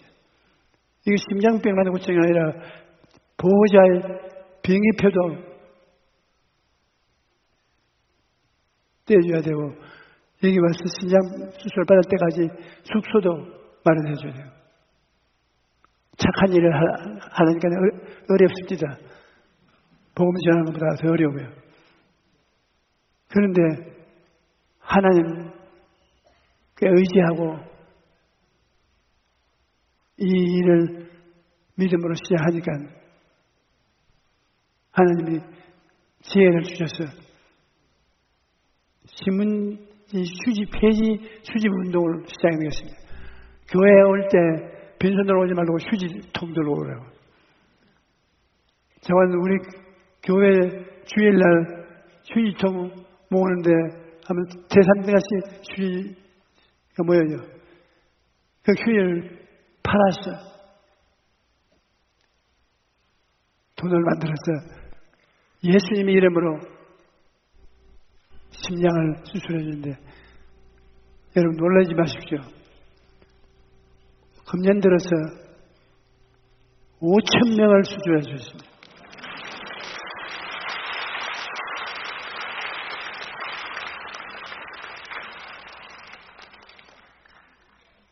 나는 원장님이 목사님 1, 2 있을 수 있습니까? 깜짝 놀랄 일입니다. 5,000명을 우리 수술했습니까?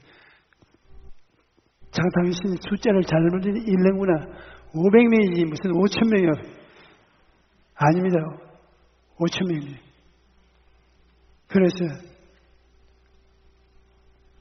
이 5,000명을 수술한 동안에 병원의 원장도 너무 감동을 해서 회개하고 예수를 믿고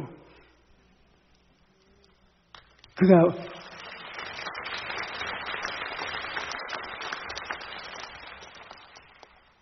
장로까지 됐어요.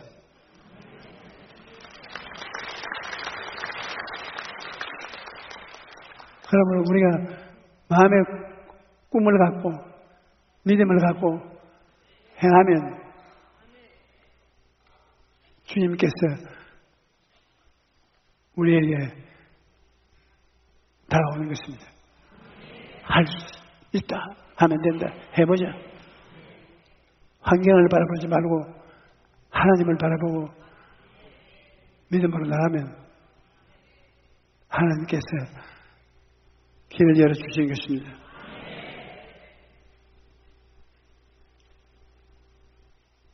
오늘 우리 주님께서는 당신의 몸을 주시고 피를 주시면서 이 살을 먹고 피를 마시고 내 안에 들어오면 내가 너 안에 들어가고 새로운 인류가 된다는 말씀을 하십니다. 우리는 새 사람이 됩니다. 옛 사람이 아니고 새 사람이 되어서 예수 사람이 되는 것입니다. 그래서 얼마 안 있어 주께서 호련과 천사장의 호함 외침과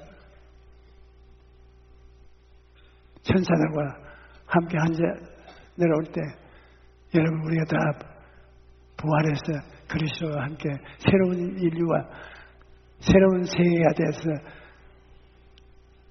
살게 된 것입니다. 우리는 주님께서 이제 얼마 안 있어 우리에게 데리고 올 것이라고 마음에서 생각을 하고 있는 것입니다. 우리는 이 예수님을 마음속에 깊이 모시기 위해서 예수님의 몸과 피를 먹고 나누는 시간을 가지겠습니다.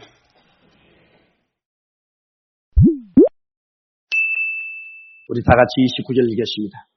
이에 비유로 이르시되 무화과 나무와 모든 나무를 보라. 이 30절요. 싹이 나면 너희가 보고 여름이 가까운 줄을 자연히 아나니. 31절도요. 이와 같이 너희가 이런 일이 나는 것을 보거든 하나님의 나라가 가까운 줄을 알라. 다른 성경에는 무화과 나무의 비유를 배우라고 말씀하고 누가 보면은 무화과 나무와 모든 나무를 보라 그렇게 말씀하시죠. 주님께서 이 말세를 말씀할 때 특별히 무화과 나무를 비유로 들은 이유가 있습니다. 이 무화과 나무는 이스라엘을 상징하기 때문인 것입니다. 이스라엘 백성들은 무화과를 굉장히 좋아해요. 예수님도 무화과 열매를 좋아하셨어요. 그리고 저도 무화과를 좋아합니다. 우리나라에는 여러분 유일하게 무화과 단지가 우리나라에도 있는데 어디인지 압니까? 목포에 있어요. 목포에 가면 무화과 나무 단지가 있어요. 그럼 굉장히 많은 무화과를 생산해서 통조림을 만들어서 우리 시장에 공급하고 있습니다. 근데 무화과 나무는 상당히 살균력이 강해요. 무화과 나무 잎을 따서 시골에 화장실에 던져 넣으면 구데기가 다 죽어버려요. 그 무화과 열매와 그 잎사귀에는 살균력이 있어요. 그래서 히스기야 왕이 종기가 나서 죽게 되었을 때 하나님께서 선지자 이사야를 통해서 무화과 뭉치를 진리기어서 그 상처에 발라라 그렇게 말하지 않습니까? 그 무화과 뭉치를 이겨서 상처에 부시니까 나았어요. 여러분도 기도하기 싫거들랑 무화과 나무 뭉치를 붙여보세요. 나았는지 누가 알아요? 그런데 무화과가 왜 비유 대상이 되냐면 예수님께서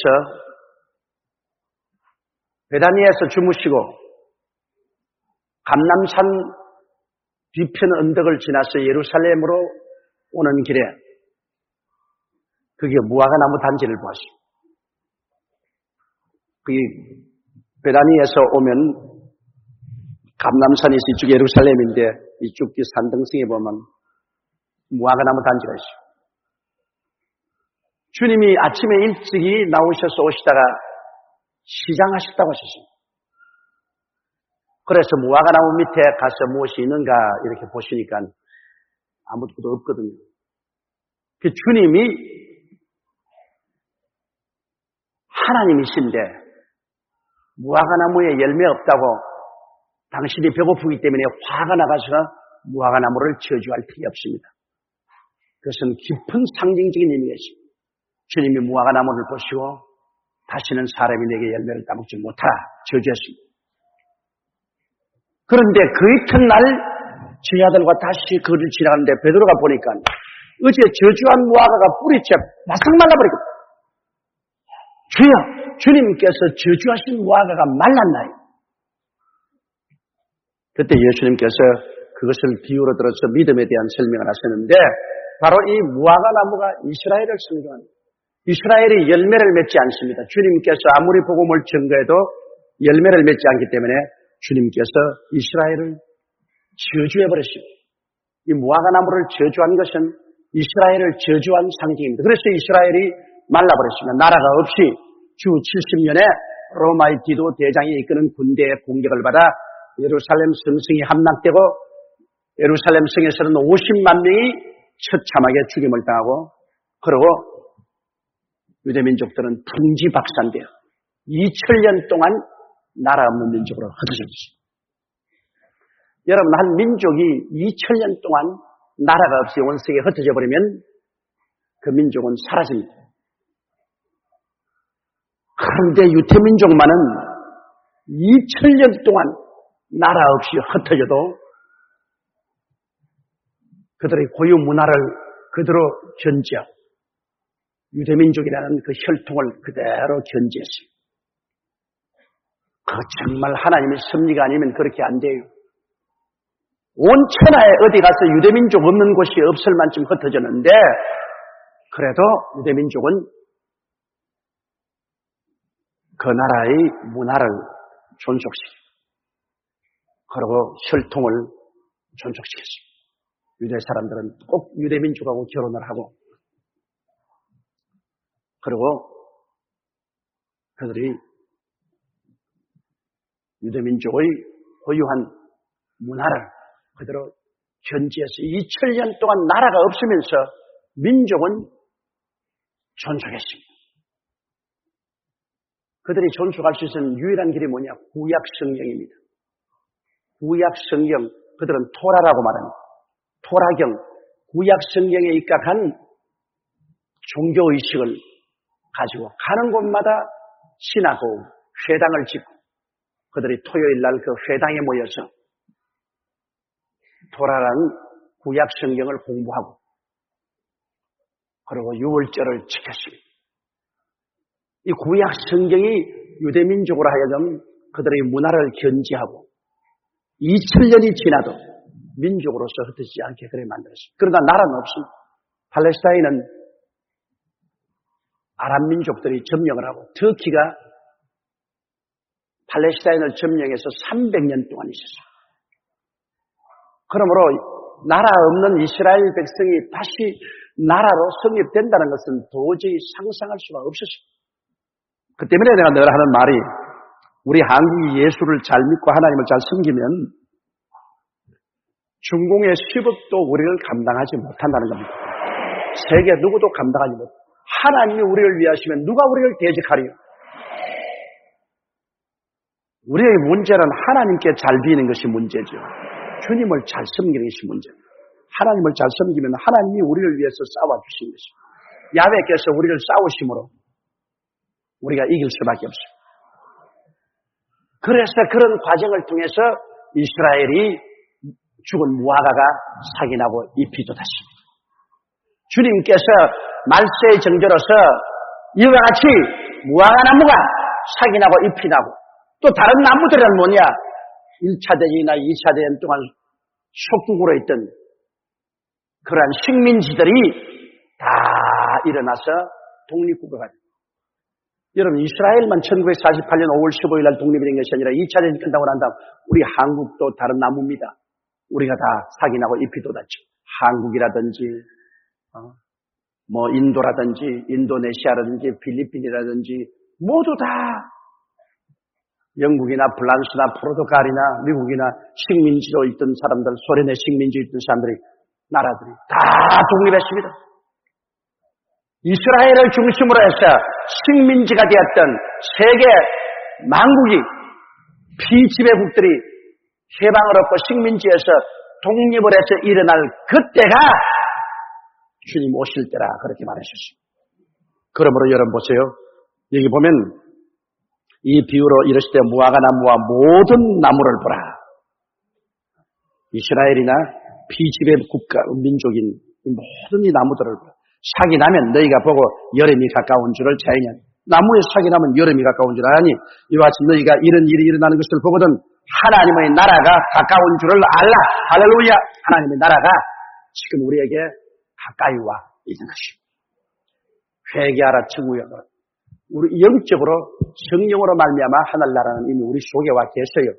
예? 성령으로 예수님이 우리 임금님이 되시고 하나님의 아버지가 되시고 성령 보혜사가 되어서 우리 속에 와 계시고 천군 천사가 우리를 둘러질치고 우리 속에 하늘나라가 와 있어서 하늘나라가 우리 마음에서 마음으로 전달되고 있는데 이제 눈에 보이도록 하늘나라 권세가 완전히 세상 나라를 정부하고 임하는 이 하늘나라는 이제 쉬 다가오게 되는 것입니다. 지금 이스라엘 나라가 독립이 되어 있는데 우리 성경 요한계시록에 보면은 구라파가 통일이 되어서 통일 구라파가 되어서 거기서 적그리스도가 일어나면 이스라엘하고 7년 계약을 맺겠다고 말한 것입니다. 그런데 이스라엘은 독립된 지 벌써 한 세대가 지나가고 있습니다. 1948년에 독립했으니까 50년 잡고 60년, 70년, 80년, 90년 아닙니까? 그러니까 48년이니까 2년 더 합쳐서 지금 이스라엘이 독립된 지 42년입니다. 이스라엘이 독립된 지 42년 동안 독립이 되어서 튼튼히 있어요. 구라파가 통일되려고 제일 처음 이 시를 로마에서 구성한 지가 그것도 1948년 동시에 42년이 되었어요. 구라파가 지금 경제적으로는 통합했죠. 구라파의 국회가 프랑스의 슈트라스부르크에서 이미 이루어져서 구라파 각국에서 국회의원들이 모여서 구라파의 운명을 지금 이야기하고 있습니다. 이제 구라파가 이제 뭘 통합하려고 지금 애를 쓰고 있냐면 화폐 통합을 하려고. 화폐 통합. 돈을 하나로 담아놓자. 독일의 마르크 하나, 이태리의 리라 하나, 프랑스의 프랑 하나, 이런 거를 다 하나로 합쳐버리자. 영국의 파운드나 하나로 합치자. 그 작업이 지금 진행되고 있는데 세력기원 2000년 되면은 화폐가 하나 됩니다. 그럼 자, 지금 국경은 없어졌거든요. 이 시민들은 국경은 없어졌어요. 국경이 없죠. 경제가 통합되고, 그리고 돈이 통합되고, 그리고 군대가 통합되고, 정치가 통합되고. 성경에 보니까 열발구가의 비유에 머리는 바벨론이고 가슴은 메대와 파사고 여기는 헬라고 두 다리는 로마고 로마의 판도에서 열발구락이 나왔어. 열발구락이 하나는 강하고 진흙이고 서로 합치려고 열발구락이 합치려고 이렇게 하고 있을 때 그때 손으로 떼자는 돌이 하늘에서 내려왔어요. 우상을 때려버리니까 우상은 풍지박산해버리고 온 세상에 그 돌만 가져가더라. 그 돌이 뭐냐? 예수 그리스도인 것입니다. 지금 열발구락이시더라. 구라파가 열발구락이 지금 합치려고 하고 있습니다. 철과 진흙같이 강한 자와 약한 나라가 서로 합치려고 했습니다. 이때가 바로 돌이 떨어질 때입니다. 산돌인 예수님이 떨어질 때인데 이 구라파가 세력기원 2000년 되면 완전히 화폐 통일되고 완전한 통일이 될 것입니다. 그러면 통일 구라파가 이스라엘과 7년 계약을 맺습니다. 짜잔짜잔. 7년 계약을 맺으면 그때로부터 한때, 두때, 반때, 3년 반 동안에 적그리스도가 굉장히 강력해져서 세계를 순하게 넣고 3년 반 중간에 이스라엘의 성전에 자기 우상을 세우고 내가 신이니 나를 섬겨라. 이스라엘이 우리는 당신을 섬길 수가 없다. 신으로 섬길 수가 없다고 하니까 그때 이스라엘 박멸 운동이 나서 한때, 두때, 반때, 마지막 3년 반 동안 이스라엘 전멸 운동이 일어납니다. 예루살렘 성이 둘러싸이고 모조리 다 죽입니다. 그때 택한 사람들은 어디로 도망을 치느냐? 요르단에 있는 페트라성으로 도망을 치고, 페트라성에서 하나님이 보호해 주어서 한때 때 반때를 지나고, 그 다음에는 아마겟돈 전쟁이 일어나서 동방에서 2억의 군대가 쳐들어옵니다. 중국을 중심으로 한 한국, 일본 이렇게 합쳐서 2억의 군대가 유럽의 적그리스도와 대결해서 유브라데 강을 넘어서 무기또 아마겟돈으로 모여들면 거기서 적그리스도의 군대와 일대 접전을 해서 얼마나 사람이 많이 죽었던지 피가 말굴레까지 채. 그렇게 살육이 있을 때 7년이 끝납니다. 끝나면 우리가 주님과 함께 내려옵니다. 백마를 타고 주님이 오시고 그 뒤에 모든 7년 전에 성천한 성도들이 함께 주와 함께 내려와서 그래서 마귀를 잡아 무중행에 던져놓고 적그리스도와 거짓 선지자와 그를 따르던 사람들을 다 잡아서 불과 여왕으로 타는 못에 던져버립니다. 그 당시에 살아남은 유대인들을 중심으로 해서 이 땅에서 천년 왕국이 이루어지게 되는 것입니다. 그런 역사적인 사항을 우리 눈앞에 뻔히 보고 있습니다. 성경이 이미 우리에게 가르쳐주고 있기 때문에. 이래서 오늘날 지금이 가장 우리 예수 믿는 사람으로서 마지막으로 힘써서 신앙을 정돈할 때고 그리고 잠에서 깨어나야 돼. 마귀가 이제 잠들게 하려고 전력을 기울이니까 잠에서 깨어날 때 열심히 전도하고 스스로 신앙이 깨어 있어야 될 때가 바로 이때가 오는 것입니다. 왜냐하면 이제 앞으로 순식간에 이런 일들이 일어납니다. 여러분들은 이미 성경을 배웠고 저에게 설교를 들어서 알기 때문에 이런 일이 일어날 때 동요할 필요가 없습니다. 라파가 통합되고 이스라엘과 7년 계약을 맺는구나. 계약 맺는 그것을 전후로 해서 우리는 올라갑니다. 계약을 맺기 전에 올라갈란지 계약을 맺고 올라간지 그건 모르겠으나 7년 계약이 맺어지는 그때부터 7년 환란이 시작되니까 교회는 환란 전에 올라갑니다. 왜 그러냐? 교회는 이미 십자가에서 환란을 당했기 때문인 것입니다. 교회는 예수 그리스도의 몸입니다. 예수 그리스도의 몸이 두 번 심판을 받지 않습니다. 그러므로 예수 그리스도의 몸은 하나님의 심판이 오기 전에 잘 이거라 세상아 나는 가노라 7년 환란 일기 전에 나는 가노라 세상의 시달림도 이제 끝나고 할렐루야 이 하루를 기다렸도다. 할렐루야. 한번 하나님께 박수로서 감사합시다. 우리 갈 거예요. 내가 믿는 바는 여기에 있는 여러분의 대다수가 다 그날을 볼 것입니다. 왜냐하면 내가 나이 60인데 내가 볼 줄로 내가 확신을 하고 있으니까 나보다 나이 어린 사람들은 물론 보겠죠. 급하거들랑 미리 가세요. 안 급하거들랑 그렇게 빨리 갈 서둘 필요 없어요. 서서히 기다리세요. 나하고 같이 가자. 할렐루야. 자, 그래서 이에 비유로 이르시되 무화과 나무와 모든 나무를 보라. 삭이 나면 너희가 보고 여름이 가까운 줄을 자연히 아는. 이와 같이 너희가 이런 일이 일어나는 것을 보거든 하나님의 나라가 가까운 줄 알아. 32절요. 내가 진실로 너희에게 말하니 이 세대가 지나가기 전에 모든 일이 다 이루되. 자, 이것 가지고 굉장히 논란이 많습니다. 이 세대가 지나가기 전에 이 모든 것이 다 이루자. 그러면 이스라엘이 독립하는 무화과나무 잎사귀가 나던 때부터 한 세대가 지나기 전에 이 일이 다 이루자. 그 말인데 이제 신학적인 논란이 많아요. 세대는 일반적으로 영어로서 one generation 하면 한 세대인데 영어로서는 한 세대를 보통 30년을 찾습니다.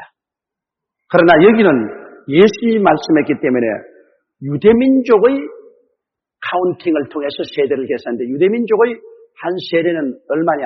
50년입니다. 유대인은 12살이면 6월절마다 하나님 앞에 나타나서 보여야 됩니다. 그리고 50이 되면은 모든 국가적인 임무에서 해방이 됩니다.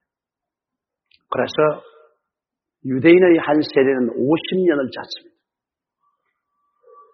그날과 그 시는 모르죠. 그날과 그 시는 천사도 모르고 나도 모르고 아버지만 아신다고 예수님이 말씀하니까 그날과 그 시를 계산해내는 것은 그건 바보 천치입니다. 예수님 오시라를 계산해놓고 난 다음에 전부 모여서 그날 올라간다고 했다가 못 올라간 사람 많잖아요, 우리 한국에. 그날과 그 시는 계산하면 안 돼요. 그러나 우리가 어림잡아서 언제 봄이 오느냐, 3월 3진 날부터 봄이 온다, 이렇게 잡지 못하잖아요. 봄이 언제 오느냐, 겨울이 가면 봄이 오고, 그렇게 알지 뭐. 봄이 며칠 나오는지 어떻게 합니까? 그러니까 겨울이 가면 봄이 오고, 또 여름이 언제 오느냐, 그것도 모르겠습니다. 봄인가 했더니 실무시 여름이 되고, 여름이 언제 가고 가을이 언제 오냐, 그것도 몰라요. 여름 갔다가 가을 갔다가 여름 갔다가 가을 갔다가 그러면 가을이,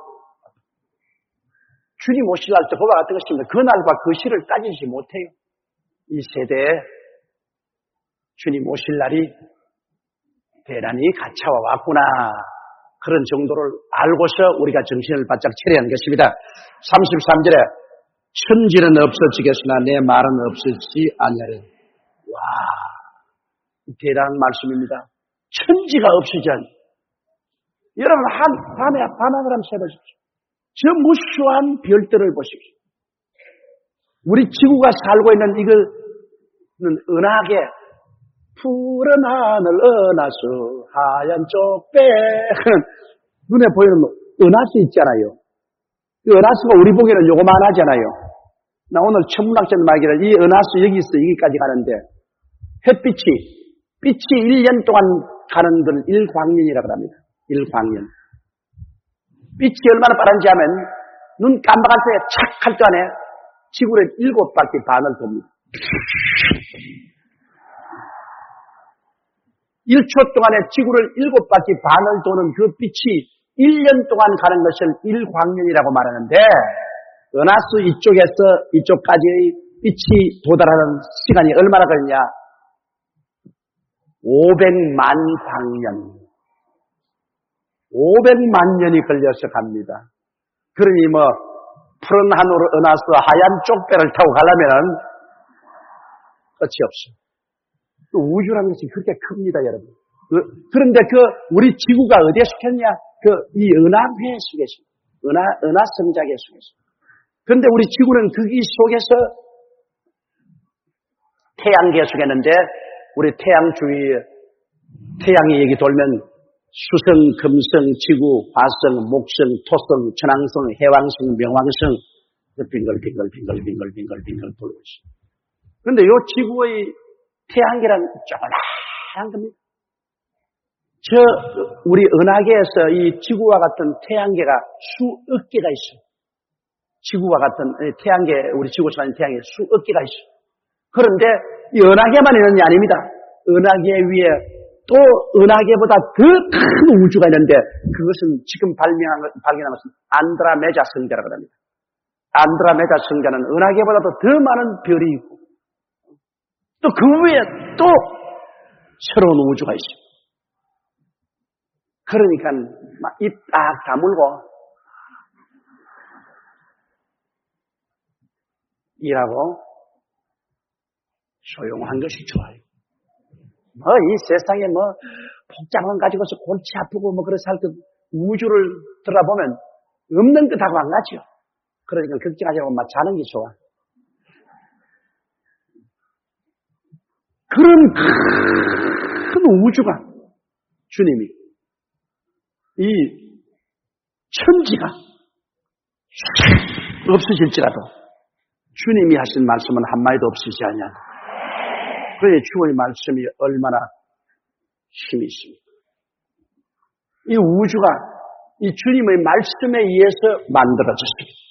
이 광활한 우주가 주님의 말씀에 의해서 만들어졌고 주님의 말씀으로 붙잡고 계시고,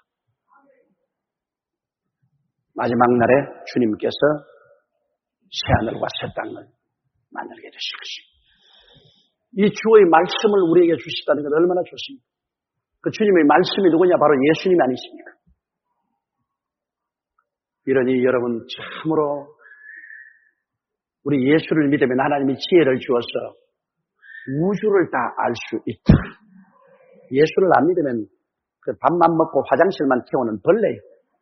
그저 금실하고 밤낮 탐욕으로 그저 무엇을 먹을까, 무엇을 입을까, 무엇을 마실까, 부귀영화 공명만 구하다가 그냥 그대로 죽으면은 어디서 와서 왜 삶에 어디로 간지 모르고 천지가 혼돈해서 취생몽사로 떨어지긴 떨어지는데 어디가 떨어지는지도 모릅니다.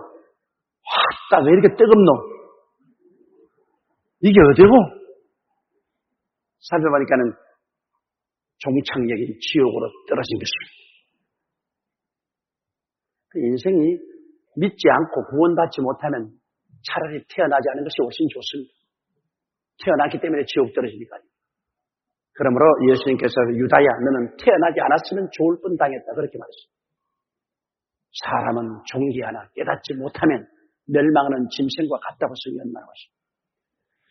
여러분은 참으로 어떻게 팔자가 좋았던지 깨달아서 예수를 믿고 구원을 받게 되었으니 이게 가장 지혜로운 것입니다. 예수를 믿고 하나님을 아는 것이 지혜의 근본이요 지식의 근본입니다. 우리는 말씀을 통해서 훤히 알고 인생을 삽니다. 모르고 인생을 사는 것은 비참하지만 우리는 알고 살아요.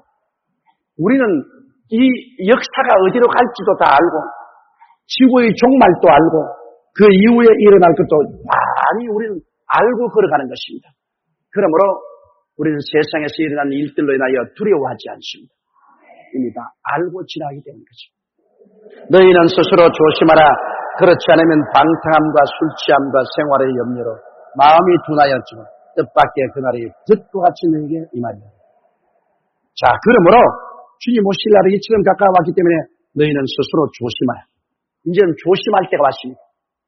남이 자꾸 끌어당기기 때문에 조심하는 것이 아니라 스스로 자각해서 스스로 조심을 하라. 그렇지 않으면 방탕함, 이것은 절제 없는 삶을 말하는 것입니다. 방탕함이 오면은 주일날 교회도 안 나옵니다. 구역 예배도 안 갑니다. 성경도 읽지 않고 기도도 안 합니다. 이 세상에 취해서 사는 것이 방탕입니다. 이 세상에 취해서 세속에 취해서 삽니다. 여러분께서 성경 읽으라고 해서 우리가 매일 통독 성경까지 만들어서 주었지 않습니까? 그 매일같이 읽는 사람 한 손으로 봐주십시오. 자, 반쯤은 낙제했다. 나 그렇지 싶으더라. 안 읽는 사람 손으로, 안 읽는 사람. 부끄러워가 손도 안 든답니다.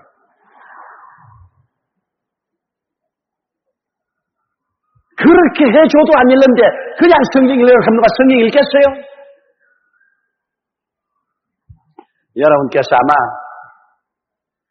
못 따라 읽은 사람은 벌써 몇 달째 늦으셨을 거예요.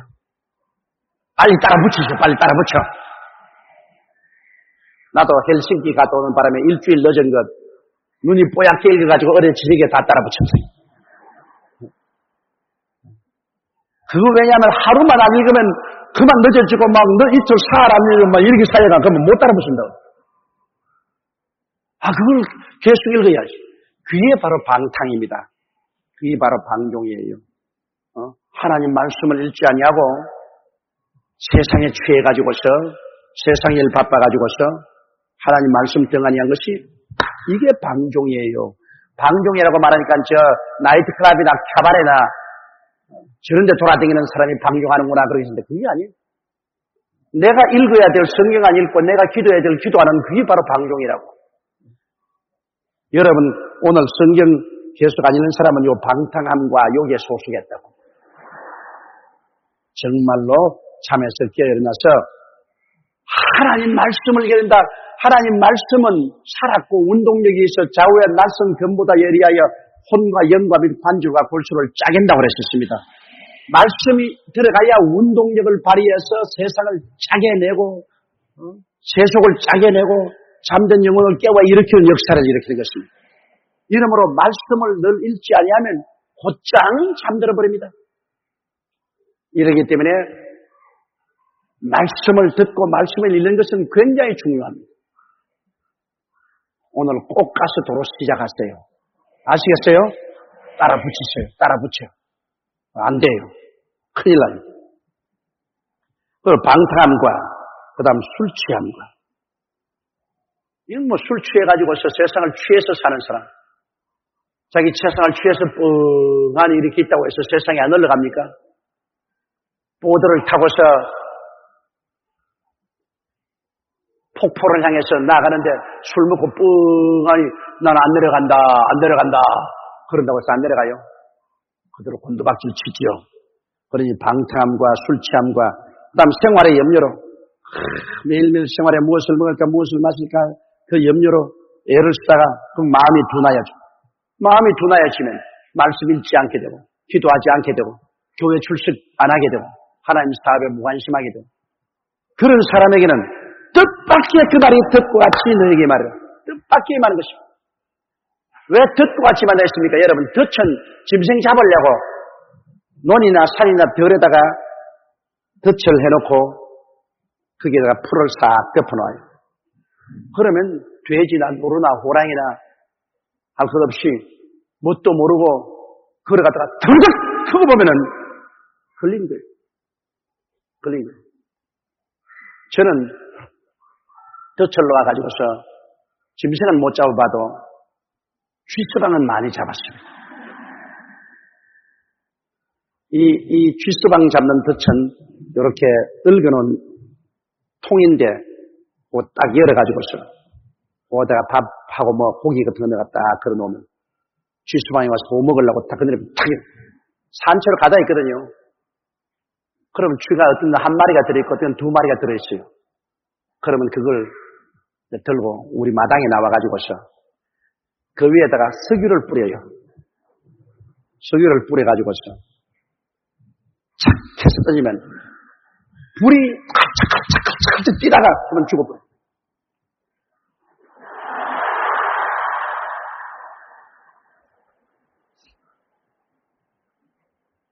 그래서 쥐수방을 내가 많이 잡아서 죽인 적이 있습니다. 내가 마음이 성질이 모질지 못한데 근데 어릴 때는 그렇게 했어요. 그렇게 하고 어릴 때 시골에서 닭 잡아먹으면 닭을 잡아다가 이 나무에다가 머리 이래 놓고 탁 때려가지고서 탁 떨려버리면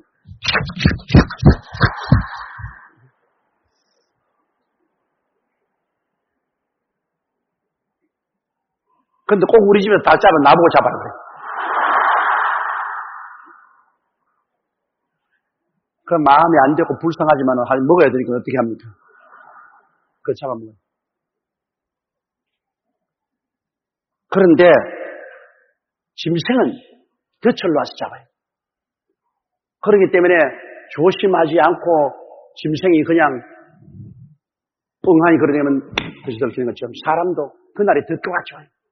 우리에게는 덫과 같이 안 옵니다. 우리는 다 알고 있어요. 우리는 다 깨어서 기도하는 사람은 이런 징조를 보고 알고 있는데 모르는 사람 그대로 매일 자고 깨고 배울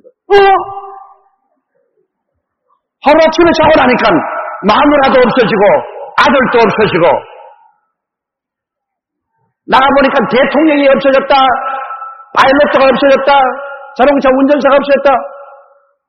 왜 그러냐? 우주인이 밤에 와서 다 납치를 해서 가버렸다. 듣고 왔죠. 믿는 사람들은 할렐루야를 하고 알고서 올라가는데 안 믿는 사람은 듣고 갔죠. 가짜를 믿은 사람은 주일날 되고 오니까 오늘 주일 아니라 여의도 순복음교회 교인이 왜 없노? 가만히 살니까 꼭 지 같은 사람만 믿는 사람 앉아요. 지 같은 사람. 그러면 목사님 예배 시간인데 왜 목사가 안 나오노? 목사도 없어. 전도사도 없고 장로들도 거의 다 갔는데 못 간 장로도 몇 사람 앉아있고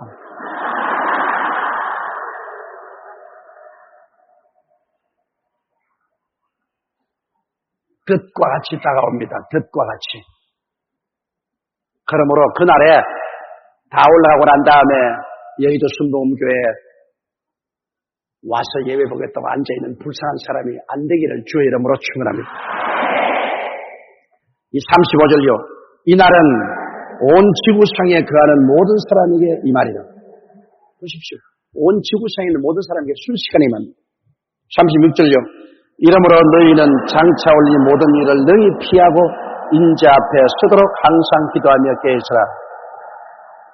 이 모든 것을 통과하며 라고 했습니까? 피하며라고 했습니까? 예? 이제 통과하며 그랬지. 예? 나는 보니까 이러므로 너희는 장차 올 이 모든 일을 능히 통과하고, 그렇지요. 피하고지요. 7년 환란을 통과하려는 사람이 있습니다. 자꾸 7년 환란 통과한다는 사람이 있는데, 나는 그럽니다. 정통과하고 싶거든 통과해라. 나는 피하고 주님 앞에 서겠다. 여러분, 우리 주를 잘 믿는 사람은 공중에 주님 강림하실 때 공중에 올라가서 피합니다. 왜 통과해요? 수없는 환란과 고통을 당할 것인데 왜 통과해요? 그러니까 주님 앞에 피하여서 주님 앞에 서도록 하기 위해서는 어떻게 하냐? 항상 기도하고 깨어있어라. 기도하고 깨는 것은 말씀 읽고 부지런히 주님 사업하는 것입니다. 그 다음 37절요. 예수께서 낮이면 성전에서 가르치시고 밤이면 나가 감람문이라 하는 산에서 쉬시니.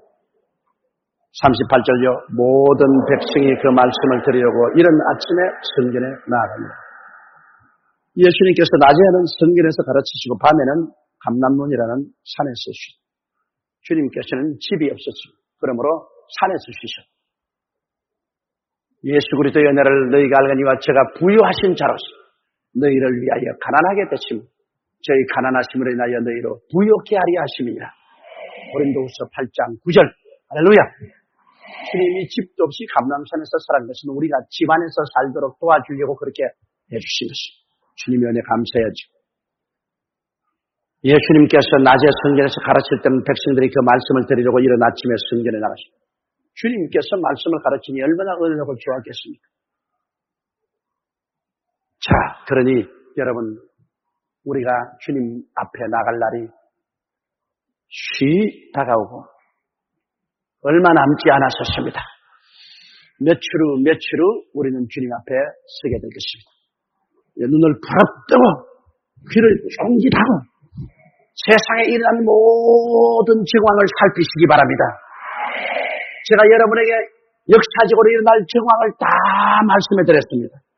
우리 한국에서 일어날 일도 말씀해 드리고 세계에서 일어날 일도 말씀해 드렸습니다. 역사적인 정황을 여러분께서 살피시고 주님 오실 날이 이제는 눈앞에 왔구나. 마음의 보찜을 사십시오. 깨어서 기도하고 열심히 주일에 종사하다가 주께서 호령과 천사중의 고함과 하나님이 나팔로 친히 하늘로 쫓아 강림하시고 주 안에서 죽은 자가 먼저 일어나고 살아난 우리들이 다 변화되어 주님 앞에 서도록 항상 기도하며 깨어있게 되시기를 주의 이름으로 축원합니다.